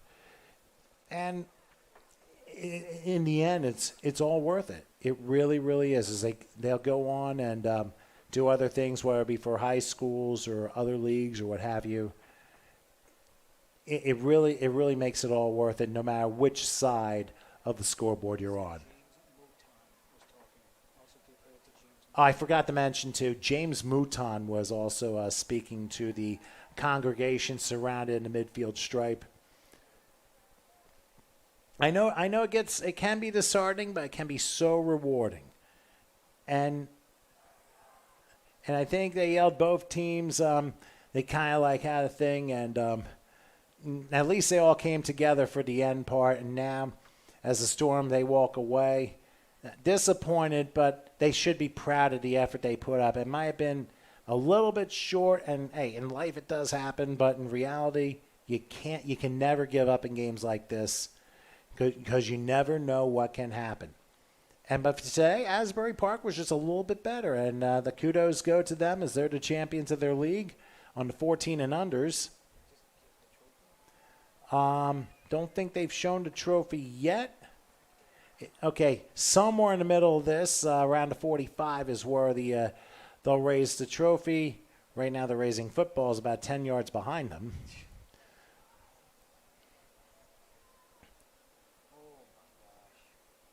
So as we wait for them to show the trophy, of course, again, thanks to our sponsors and, of course, Gridiron Access and, of course, the city of Voorhees and the home of the Eastern Junior Vikings, of course, the Storm's home playing field. They also were tremendous to all of us, so we want to send our most sincerest thanks to them as well, as we will be going off the air in just a moment once they raise the trophy, if they decide to raise the trophy. We may have to bring SpongeBob's narrator to go 4 hours later, but but in reality, hey, with Asbury Park, I mean, they have some talented players wherever these kids go. I mean, they're going to be successful, obviously playing kids in Monmouth and Ocean County and Middlesex. I mean, they're certainly going to be very competitive as they grow. So, and especially like the big three, Hill, Massey, and Jackson, who made that big interception at the end in the end zone, the final minute. I mean, they really were paramount. And also, credit to Orlando Daniels, the quarterback. on offense, I mean, he has quite an arm, and on defense, he made some very good plays, especially to stop Storm drives. And now, there's the trophy being hoisted by the Asbury Park Blue Bishops as they are winners here in this league. So we're going to go ahead and wrap this up. Of course, my thanks to Howard Gaber and, of course, Jared taking care of the cameras. I'm Tom Wilkins signing off. Your final score again, the Asbury Park Blue Bishops 28, the Voorhees, New Jersey Storm 20. Thanks for joining us here on YouTube. Again, a presentation of Gridiron Access. Enjoy your Friday night and the rest of your weekend, everyone.